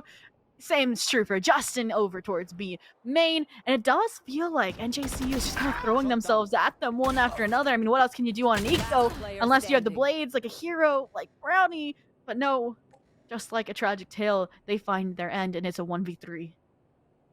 Seeing really what's going on here, all things considered, in a 1v3 scenario, you just can't really count on too much in a 1v3 situation. So Healy could definitely do it, all things considered, but I mean, this is a player that was kind of lackluster in that first map. Wasn't exactly there. We talked about the defensive hold on the Cypher, got shut down on too many situations, and kind of been a bottom fragger so far here in this map too. So not really the player you're advocating or cheering on for, but if it's your only option for NJCU, you give them all the spirit you can. But with that spike already down, and even then, the players allocated back towards main, Audible is just playing out for you. And a full kit of util, sure, there's not really too much you can do with that. You can only cover yourself so much. You can only swing yourself so much. And if you are a Sova, you can swing for kills. But if you're not a KO, you can't flash for him. So you're just completely exposed for Sorosaurus to go ahead and close you out and find the double digits for UNO Black. Ooh, the timing there of the very orb expiring. Sora ready for the swing. I mean, what more can you do? And yeah, a much needed timeout this time coming out on the side of it. Dispersed and diluted than just completely obliterated. So, I mean, it's there, but it's just the flavor of it's pretty darn weak compared to what we saw on their map picks. So you just got to take a second, kind of recalibrate and understand how are we going to go about it. And I think, honestly, a default is a relatively good idea here from UNO Black to kind of understand what they're doing, but honestly, just finding more aggressive stances, and especially with an operator now on the field, that's a good way to at least kind of go ahead and really put your foot down, at least for an instance. But I mean, you saw it. The operator again getting picked up. Another way to put their foot down here on the B site defense. Luckily, looks like UNO Black headed back towards the A site here, coming out of this timeout. And they have showed no signs of stopping the momentum. They're rolling forward. They've already gotten the double digits. They're already challenging backside on top of the barrier orb there for protection. Don't think they'll expect the reposition from Sync, but the timing is not there. But even then, the player's on site, on the ground level, delivering. So now Brownie with the operators, one of the only retake forces left. Strike that, the only. And Joker delivering so much in the later half of this game. Yeah, there's that gamble that you lose, and the operator just kind of goes to sleep pretty early, or at least while the player may not be dead, the opportunity to go ahead and find that first pick definitely is. So it's just completely relying on players just hitting their shots and finding their presence, and if that doesn't work, well, we see this exact situation. Nothing to really play off of besides a couple of airs, setting all these hands. Maybe some half armors if you're opting for it, but you don't want to kind of be under 2K at the end of the day, so you're looking to go for halves or nothing at all, which we see out of the jet. It just stinks to see these kinds of situations, and knowing UNO Black, not only do they have this presence in terms of the guns, but they have, a player down and 3 ultimates. Are we going to see a repeat? Drizzle? Oh, no. No 4K this time from the Viper. Just one boot. Snoopy Lover gonna go ahead and trade them out here. Brownie with this, jitter step is insane. Dropping them like flies. No way. In the meantime, they get the plan down, but Sora's forced to play hopscotch around this Hunter's Fury. Instead, they pull out the last resort, the lockdown, to try and pull themselves toward on to map point. We'll see what they can do when they have enough time left. Yo, that is a huge investment considering that you don't really have numbers. You're just looking to prolong things out, and that's not going to have the most impact in the world when it comes around to time. You are going to have a lot of overwhelming pieces of utility being thrown at you, and sure, you can delay for something, but somebody's going to stick back, somebody's going to push, and somebody's going to defuse. And that's going to be a thrifty round on the board for NJCU. An outstanding look for them, making sure that, that last round after the timeout didn't work out all that well. Maybe they weren't even discussing that round. Maybe it was that one right there that they were getting ready for as a little bit of a curveball to be thrown. I mean, I thought that timeout was going to be it. I mean, you lose that round. Now you're on an eco buy. Now you're on the precipice of map point. And then they repeat what was a disastrous kind of push out. The last time we had 5 Deagles go mid, and this time it goes in their favor. It keeps their fighting chance alive here, because this is a map pick that could send them packing for week 2, and Brownie says, no, we are not going home just yet. Gotta keep things rolling. At least make this game prolonged.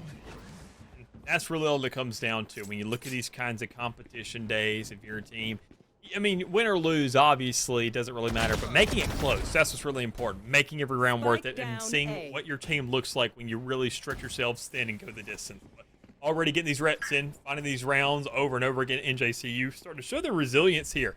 Not only just the discipline that we saw earlier on, but now really kind of saying, look, we can bounce back if necessary. We weren't really in that situation in the last one, but here, they're kind of really showing maybe a new couple shreds of light, I'd say. But depends on how bright this can really shine, because if they can find themselves one more, woo, that's going to be outstanding. Yeah.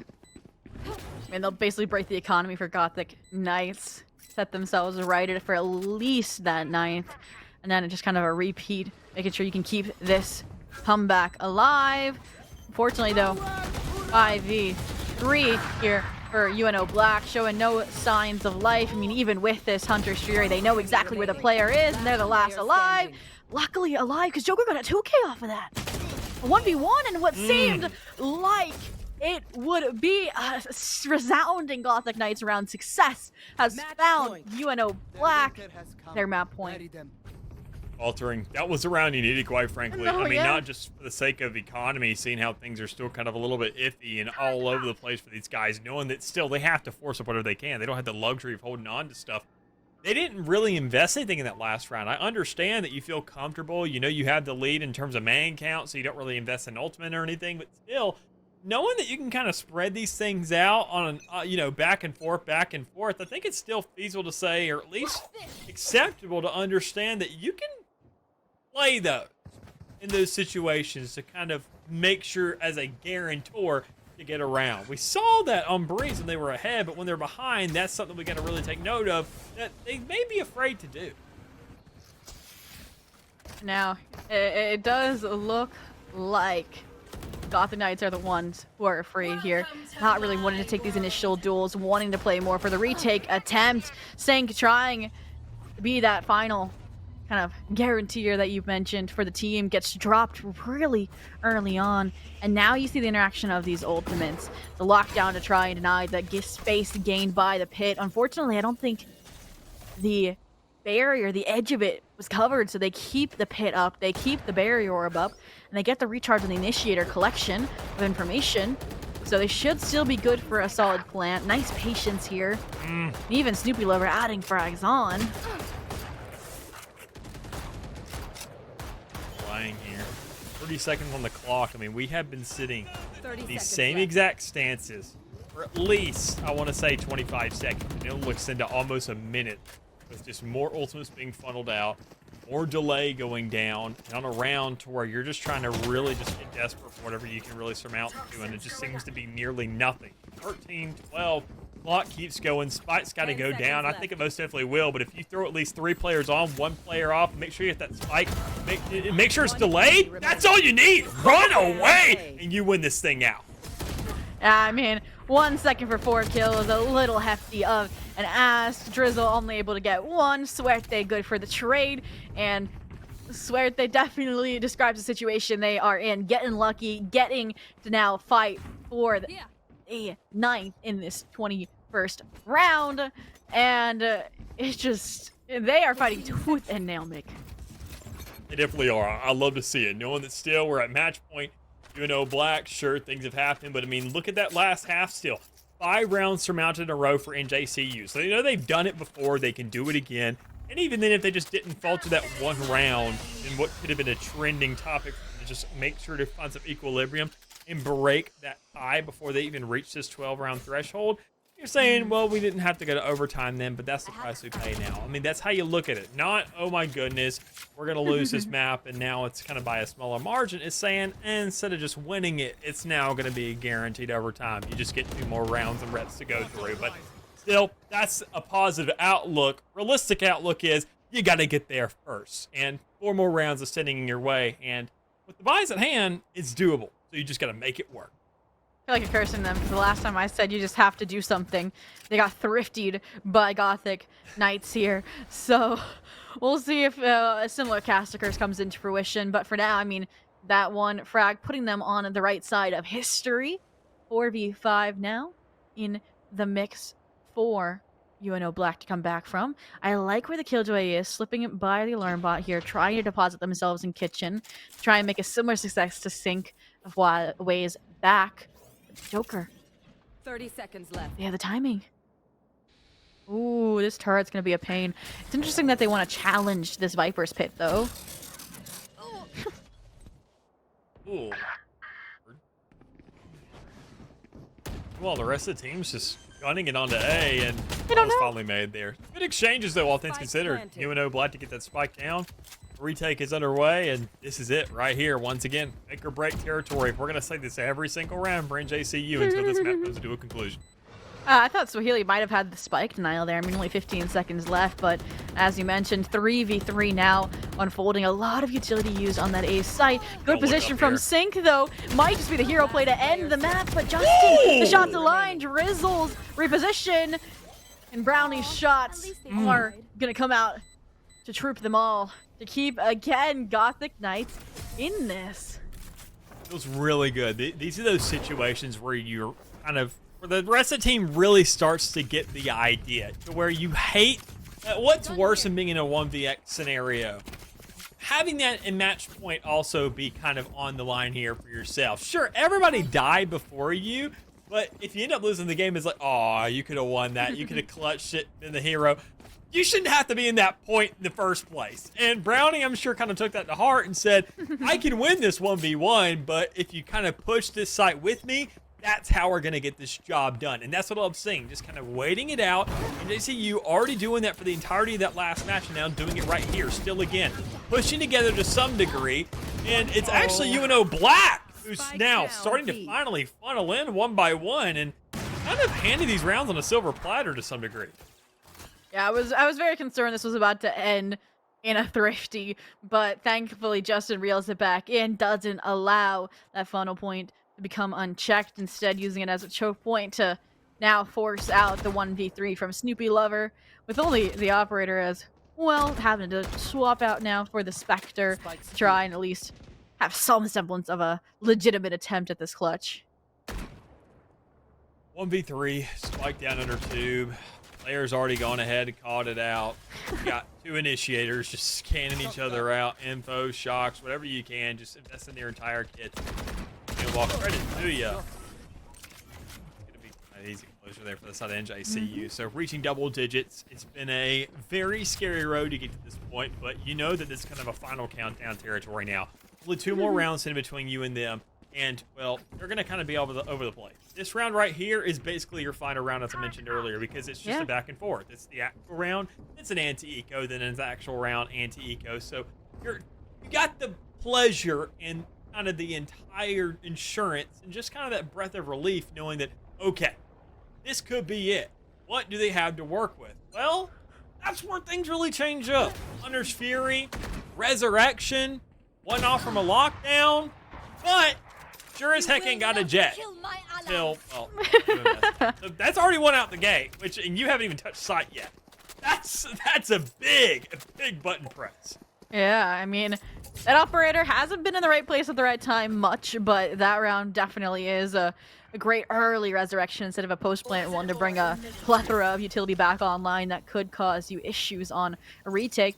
But even if Ivory is forced to give up this site, they have the reckoning for the retake. So again, Gotham Knights in a really good position, but in the meantime, thanks to Orb Collection, the lockdown comes online. Even then, because of Ivory's delay, they have to use this for a site take instead of a post-plant option, which normally they don't need with this barrier or with this Sage. Well, luckily, with their second, lease on life, NSYNC's able to find one, but here it is! Oh! Spike down B. The timing. That wall coming down, the barrier dissipating as well. Everything there in place for NJCU to get this round underway. Knowing all the sacrifices being made, the lineup, you got to push this, and with the double controller, I don't know if you can. Very, very warranted. I mean, look, one falls, the other comes up, and 15 seconds left.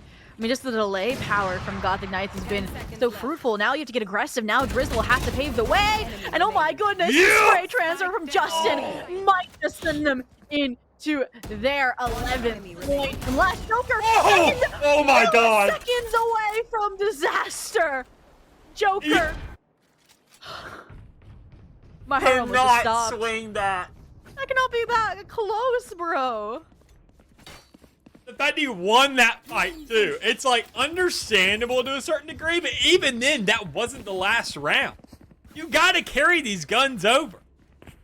I mean, usually, sure, if this was getting to overtime, right now, I'd be like, okay, that makes a little sense. You can kind of go for that. One player still needs to hold back. But regardless, you don't swing that. They're like, I'll trade you. No, don't. Yeah, let's not. There are no trades here. This is a one-sided affair, and I would like to just mitigate all of the collision. Well, and like you mentioned, last round before overtime, so full investment, no deeks, no saving, and even the blades for Sync online here, trying to be that hero player again like they were on the entry last time on B-site. They should learn from history. They should realize that they can't just stick this plant Sora so low on HP. A single Hunter Fury Bolt will get the job done, but it's Sync actually to find themselves at the receiving end of it. A 5v4. Kind of slow on the side of Gothic Knights. waiting for any aggression, any response from UNO. Oh no. Waiting for full member presence here, waiting for every player on the team to really be on site and able to play this out, but that's not going to be the case. Already going ahead, looking for trades, 3v3, a big collateral coming through for the Hunter's Fury, but this half stick going through. You know they're going to spray this thing out. Somebody's going to swing, and Swahili's going to be there for not just one, not waiting for the swing, and finds the double, but it doesn't matter. The spike went off, and OT is inevitable. Switching sides. Overtime. Oh my goodness. Such a close game. It's only fitting for it to go all the way into overtime. And I mean, look at that scoreboard. Streaks of 5 rounds tied in a row by both sides, breaking the streaks of the opponent, figuring out, just somehow adjusting to meet them. And Brownie's on for a 30 bomb versus the other team is so even across the board. It isn't a joke matter, no pun intended. And I mean, this is when you start to question, what do you change that you haven't changed before? That's a big question, honestly. I mean, that's $1 million question. It's still, I'm surprised now the team really decided to take a timeout, or obviously looking to just kind of go ahead and be outright right off the get-go. Because when you get these situations, you know that, okay, obviously everything's evened up. But looking at the streaks and how it's both teams just kind of finding these strings of rounds, it kind of makes some leeway here to say it may just be a really fast OT, because we found 5s. Strings of those on both sides of the field. Surely they can just do it once on each. Yeah. Joker, though, trying to end things that they should have a long time ago. Getting their first pick in the round here. I do like how deep Ivory is. It's an unexpected position, but Joker is more unexpected with their heroic jump down from Kitchen and Sink. They're dealing with every extremity here right now. Not gonna defuse again. Not again. Not No again. ammo. Uh-oh. We cannot let You got a full clip there. Maybe a little bit different. Make it stressful. I think 2 players get cut down, but still, UNO having so many kills just leading into that situation to the post plant, and even then finding that free mow down towards under 2 to get that AJ picked off. You knew that you had a lot of breathing room in that situation, and there wasn't really any stress to kind of get that defense off. And that makes sense because their defense was outstanding. So honestly, now leaning over to their attack, though, I wouldn't say it was bad. I mean, look at the map. They started each half with the like they were able to not only find themselves like the pistols, but they continued that string pretty darn quickly without any real fumbleage going on. So I think honestly, that's why they may be favored in this OT, just because they're able to get to the jump quicker. NJCU is good at adapting, but you don't really have that leeway here in an OT situation. You just gotta. You don't have that 5-round adjustment period. Exactly. And with all the players trying to gun their way into this A site, there's a nice rotation from the Gothic Knights, but with this wall in accordance, a plant coming through, no real space to deny, but at least they get a frag for their time, for their efforts. The 4v3, though, the operator shots have to land. Brownie is sure to land them. Swahili, though, and Joker going toe for toe here, just as the high tide comes up to split the crossfire. Now, here comes the Cove, the dreaded Cove to stick to get it into defuse, but that just allows Sink to sneak in to secure the 3K and secure the 14-12. Knowing that obviously they're the ones that are kind of playing a little more flexy. NJCU, for the more adaptable team, I could see that kind of flexy play coming out from them, but I don't see them faking too much and really just kind of under-investing on a site, seeing how their retake was for these past 2 maps where they wait for everybody to be there before they really make a move. I mean, you talked about with the Omen kit, you trade it compared to the Astra for versatility, but even then, it still requires somebody to frag behind it. I mean, a Shrouded Staff, you still gotta get a pick after it. It's used more like an escape method. Even from the shadows is only good for information or rotation. And we'll have to see if they can deliver here, because they're the first up to bat. I mean, Dark covers out at least to kind of fend off this aggression. Paranoia might be seconds late. No, it's perfectly timed. The players drop to their death here as Swahili, the backup comes in, and so does the pressure out of stairs. And now the last 2 players are only those from B. Main, who gets shredded by Cypher Utility, and Ivory themselves. literally hearing my thoughts and doubts on them and saying, here's a 4K on the pistol. Yeah, big start there from Ivory, already going ahead, being that kind of a more initiation-based controller, we'll say, in this matchup, all things considered. But I mean, still, that gun, it just comes down to making sure you had the lineups, even a couple of those handed over where you have a player just stepping into a tripwire and not really understanding what's going on there for a second. But all things considered, first round done and dusted behind us. Pistol is now not even a concern anymore. Besides that one pistol there from Ivory, buying the full armor, holding on to a ghost, saying maybe I can pick up a dead teammate's gun and I'll probably get a little more effort out of it.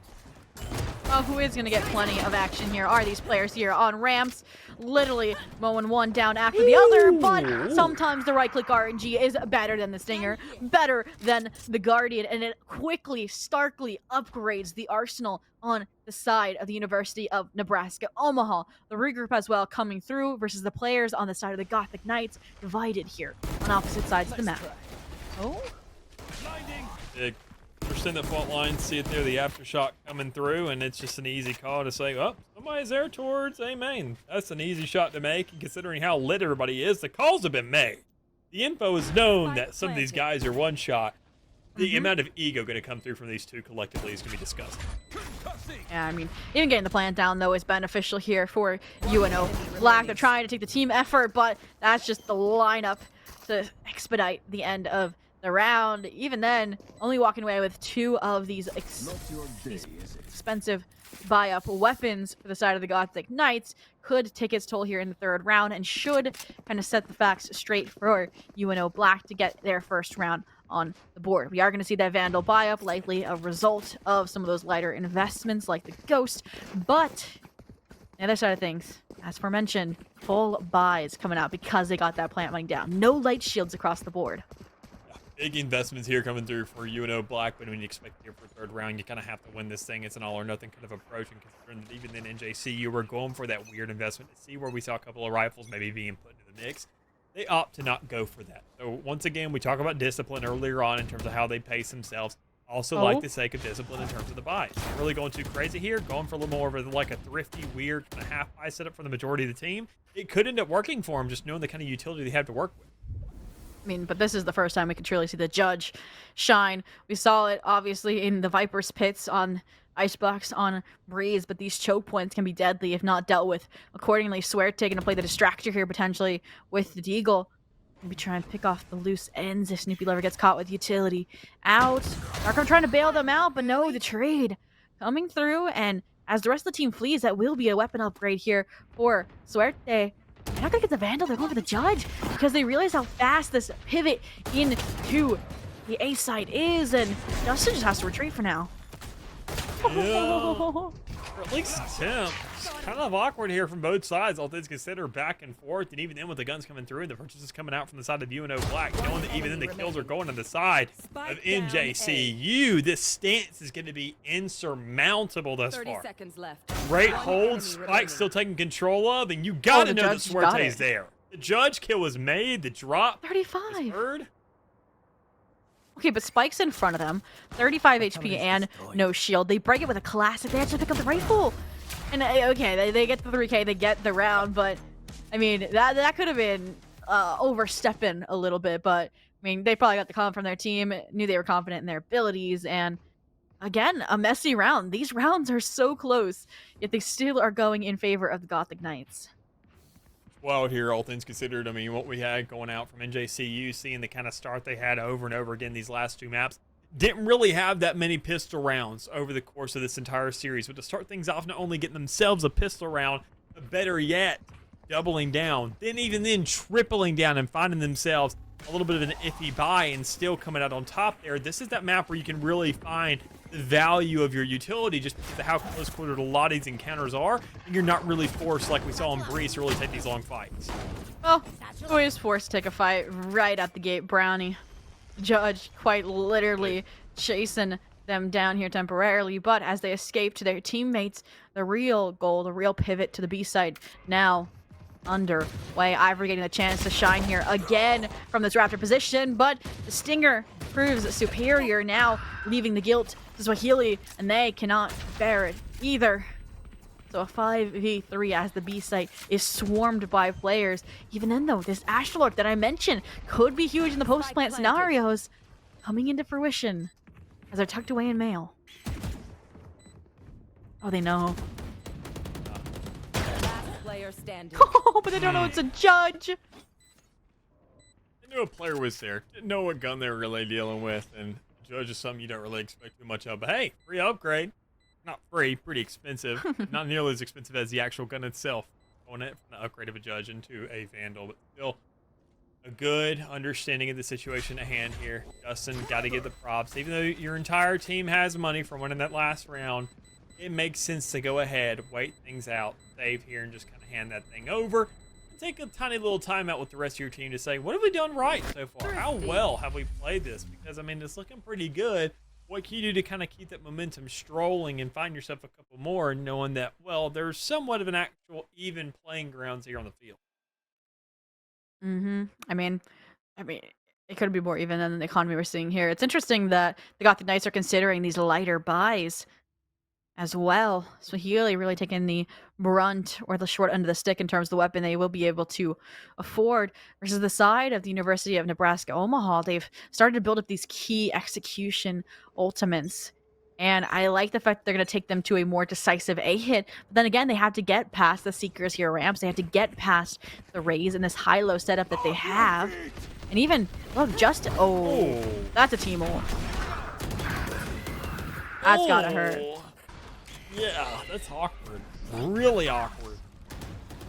Rolling Thunder coming through, not too much of an effect coming out of it. Even then, the user of it gets gunned down, but still, full site control coming away here, at least for the most part for UNO Black. But by the time they actually touch that site, I think they made themselves at home. They understand that, well, they're not giving it up for free. They're just squatting. Do you want to dance? I think we learned 2 lessons that round. Number 1, don't breach ult your entry. And number 2, Ivory is showing up on this Omen and their kit. That from the shadows was perfect to reinforce the A hold after Justin kind of was forced to take those fights early on to try and support the duelist pressure out of heaven. And I mean, if Ivory wasn't there, that would have been a plant for Snoopy Lover. It would have been a site controlled, and kind of what's given now them the 4th, widening the gap to 3, and now putting the economic disadvantage into UNO Black's hand. Regardless, 4-1 on the board. NJCU holding it down once more. Also following up with the first blood in the round like this. Good exchanges coming through, not only for the first, but they able to back up off the back of that. So back we go, and Justin tripling down. So, I mean, 5v1. Round's just started. Good looking. I know they know where Drizzle was. I mean, the 24 HP. Unfortunately, the strafes aren't enough from Suerte to keep them alive. So 4v1 now, but again, no Omen. This isn't that controller. So can't recover the spike, forced to save.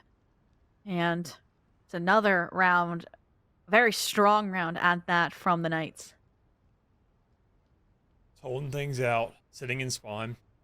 Drizzle's probably deafening up, waiting to see if anybody swings them. The rest of the team's just going to be going ahead and talking out what to really pull off in this next round, all things considered. In the 1v4, you're not 30 seconds left. Already saw the same exact situation earlier on with the NJCU. Just holding out, Justin saying, this is a 1v4. I'm going to hold on to what I got. See how this next one carries on. A very, very well played initial hold going in there on the A side. We saw the initial push. We saw the initial frag go through, the nice little exchange, kind of the back and forth, back 10 and forth. seconds left. Just tag team of the initiator and the duelist playing and excelling on that defense in a particular way that you don't see very often. So NJCU, they're just going to keep that up. I mean, seeing the way they've been playing this defensive side, it almost feels like they're the ones playing attack. And it's not even super aggressive either. It just feels like they're taking their fights, and they're just kind of better about playing those swings at the end of the day. So I think UNO Black kind of needs to let them overextend, kind of step those boundaries, and kind of catch NJCU tripping a little bit if they really want to find themselves kind of a slower pace and get just kind of hemorrhage NJCU. But the bigger thing right here is just more kind of find a way to just make sure not to get shut down immediately. We're seeing First Blood start to surround extremely quickly, and it's not even just a matter of man advantage at that point. It's just a matter of confidence. So in that a lot of people just don't want to take these fights in the first place. Yeah. And here's the response. They wait out that initial fault and the initial paint shell combo. Kind of repay it with their own breach utility, but Brownie with the showstopper is ready for the trade, and it's a duelist duel to death. Sync the one to fall, and Suerte, like you said, this confidence coming out, just taking fights, running it down, and getting away with it unpunished. I mean, you can see here, UNO Black realizing what has happened, but it's too late, and they're just left with no ground gained. Only a minute left on the clock, and now they have to expend even more utility to re-clear. I mean, we just see NJCU basically being the kids on Halloween that when you see the bowl and it says take one, they're just sticking their whole hand in there and just grabbing a wallop of candy. You got to teach those kids a lesson. You got to have a jump scare ready for them or something, or like one of those hands that grab them at the bottom of the bowl. You got to set something up for them and get it on camera to teach them a lesson and let the entire world laugh at them. Because as it stands right now, I mean, it just seems like we are repeating history over and over and over again. I'm talking about these early rounds. They're just, I understand you want to play it slow, but even then when they played it slow, they were still isolated. Yeah, I don't know if I want to see like a fake towards a specific site where them just stay and spawn for 20 seconds to wait out all that utility usage that got the Knights is pouring into sites. But for now, 6 seconds and counting left. Joker was hoping that Drizzle would be able to solo the A site and get the plant, but that just leads the teammates to a 6th round. And unless, University of Nebraska Omaha can tie together 5 rounds now, starting with these ultimates on the board, I don't know if we're going to see a 6-6 repeat here, Mick. I mean, you just kind of have to play a little bit for the actual spawn. As much as it sucks, I mean, you're going to have to use some utility just to get into main. That's what it's going to take here. We're not really seeing too much of that. I mean, you have Trailblazers. Those can go ahead and clear out at least the entirety of B main, or better yet, an entire half of the map. I mean, that's why Sky is so darn strong. Let's be real. That Trailblazer, sure, the Guiding Light being nerfed is one thing, but Trailblazer existing is another. So, I mean, that's going to give you all the information that's really necessary. But finally getting onto site, finally breaching that line of scrimmage and getting on to a site. That's big. They still walked away with 1, so NJCU don't really have too much holding them back. And even then with the Rolling Thunder, they can just invest that if they feel like it. Yeah, but Sync this time trying to convert those shortcomings into further confidence into being the hero the team needs, but Suerte has been on it time and time again. This time, the exception. Snoopy Lover and Sync hitting their shots simultaneously, breaking the curse, getting a 2nd round on the board after a 3-run streak from the Gothic Knights. And I mean, I don't want to say that was anything necessarily that the University of Nebraska Omaha did correctly. No. It's more just Swahili missing the shots off the cage off the get-go, allowing Sync to get that close. And even then, it was also, as you mentioned, just kind of the closure of the avenue they took. I mean, let's keep in mind, middle didn't work, back towards B main didn't work, going up towards heaven on A didn't work. He finally just committed full to A main, like right onto site. And there just wasn't really too much holding them out. That's why they understand that, hey, that's what worked. Let's just try it again. This is seeming like our best option. And out of the 4 avenues they can take, they finally have, well, admittingly learned their lesson of which one seems to have the most success to at least touch the site. Ooh, nice pre-fire here, but it's not enough to save Drizzle's life. Sync, though, nice rebound on some of these players. Ivory on the other side of the site still causing chaos alongside this Raze utility. But still, it's a ring around the rosy, and it looks like the ones coming on top, or the ones with the site control, is going to be the Gothic Knights, as Ivory places full trust in the Brownie and their 3K, and just like that, the 6-6 curse broken.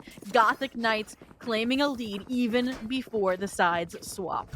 No aggressive plays with the Jet Blade Storm up until spawn. I mean, no real kind of overextension and massive sprees for singular players going off there that really just kind of is a solo play.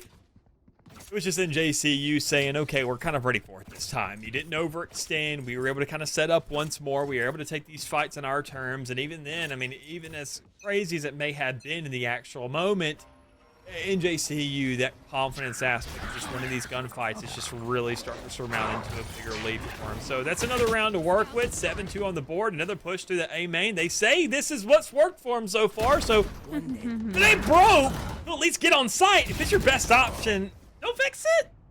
I I mean, I would say the same. Frag's still going in their favor. Yes, it's a 3v2, but as soon as you plant, you know what Justin's going to pull out, which I think is why we see that aggression jointly between Joker and Sync. And it looks like they've fixed the issue of getting overrun, of getting overpressured by Gothic Knights, at least on the site execs. And then now they're starting to clean up those post plants a bit. This is what it comes down to right here. I mean, UNO able to go ahead, and we mentioned that. Able to hit that same exact avenue, opting towards the A site over and over and over again. We're just saying, all right, there was enough aggression on that last one. That's what we had on that first time. So here it is. Third time's the charm. We nail it this one, and we do it intentionally as well, with merit, because we know what worked, and it's not just by chance anymore. Problem is, third time's the charm. What happens in the fourth? What happens on the fifth? I mean, there's still 2 more rounds left in this half, and they want to keep on going for it. And the judge is the perfect counter weapon. They're good 1-for-1 trade. Swahili now next defensive line. And as you have a guiding light out, that is the green light. Go for more shots. But Okay. Joker? Not even a second. Splitting head after head. Found. Regardless, Spike's still not in their possession. A 1v2, a minute left, so plenty of time to navigate the situation, to redeploy utility if they can, to even use the neural theft, which is my suggestion. Still looking at that trip, and even then it doesn't even matter. You're stopped up by it. That's enough time to go ahead and let that cam give you all the information necessary.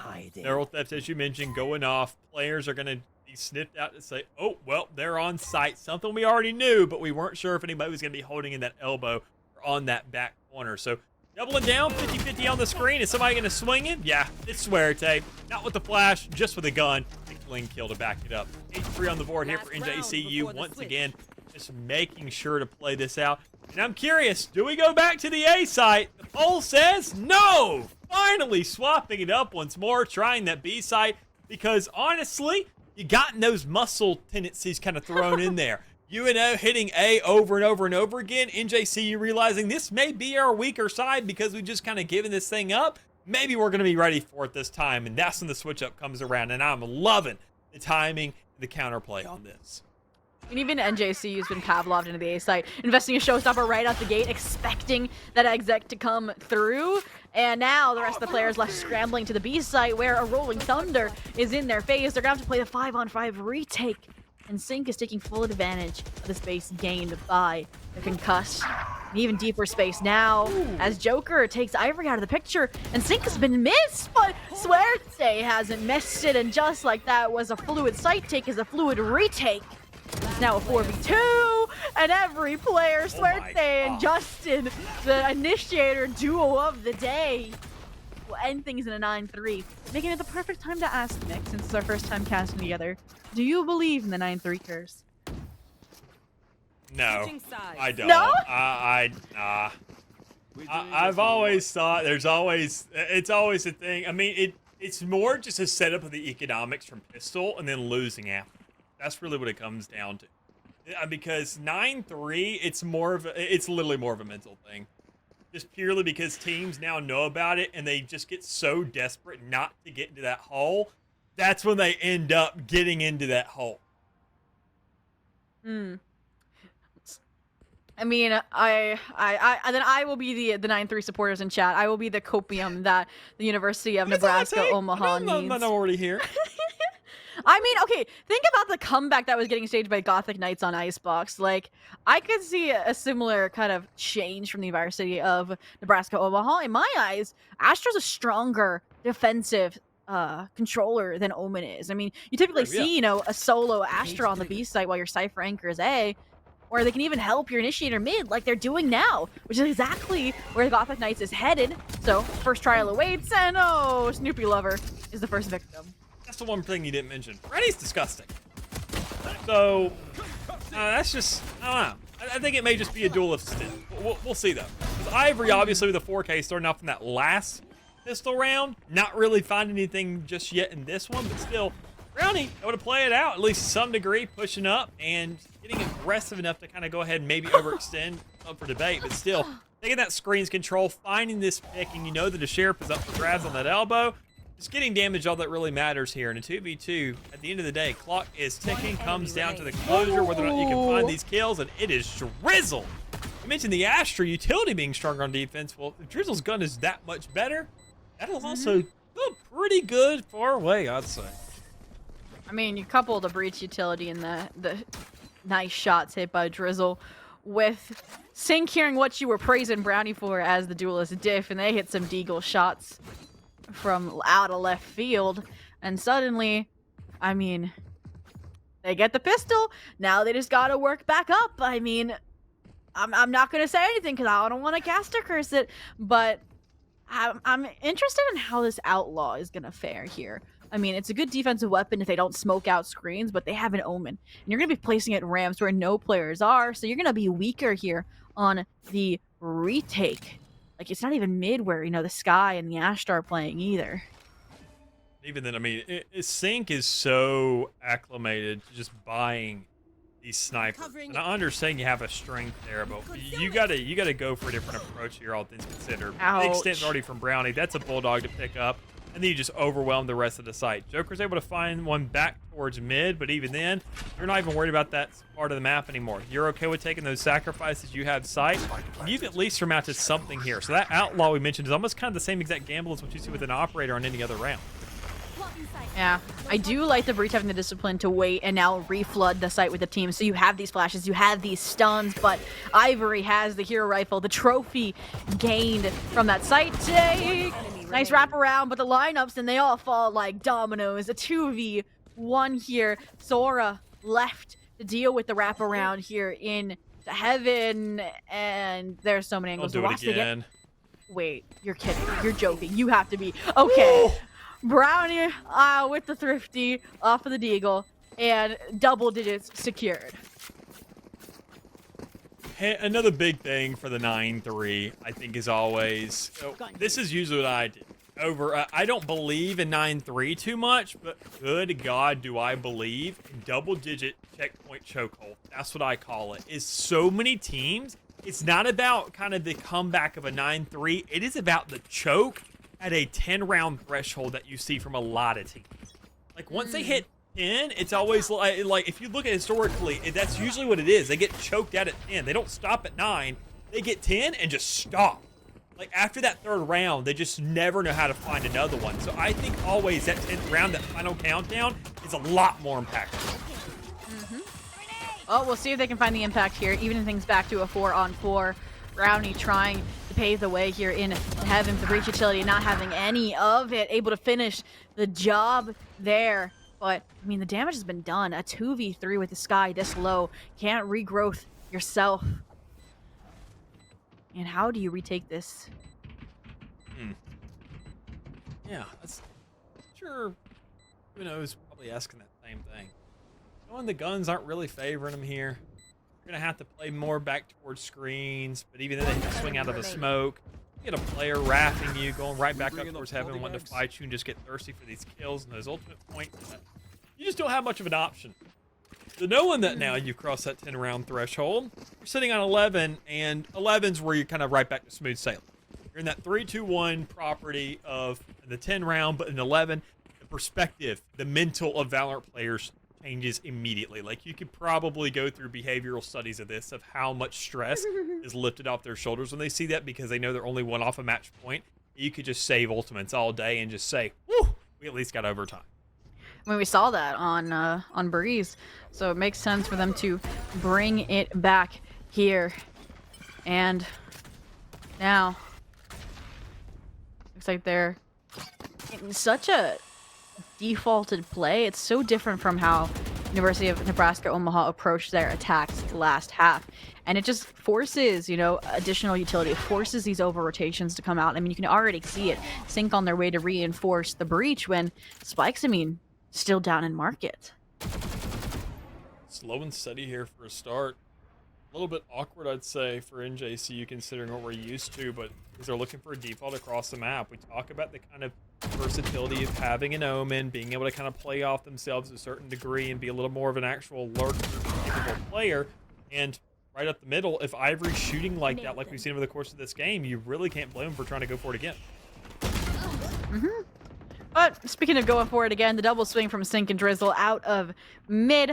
Ivory Good to again line these players up and knock their dreams out, as it is a 3v2. Luckily Sora is here, this time not running away, this time not trying to play retake with the team, but even then the paranoia is there to punish. Flashpoint not finding much, now they're concussed on top of it, so a 1-for-1 trade is not what they need when Joker's at 11 HP. Spike planted. I mean, they probably just consider saving him. You're going to be at map point with no weapons.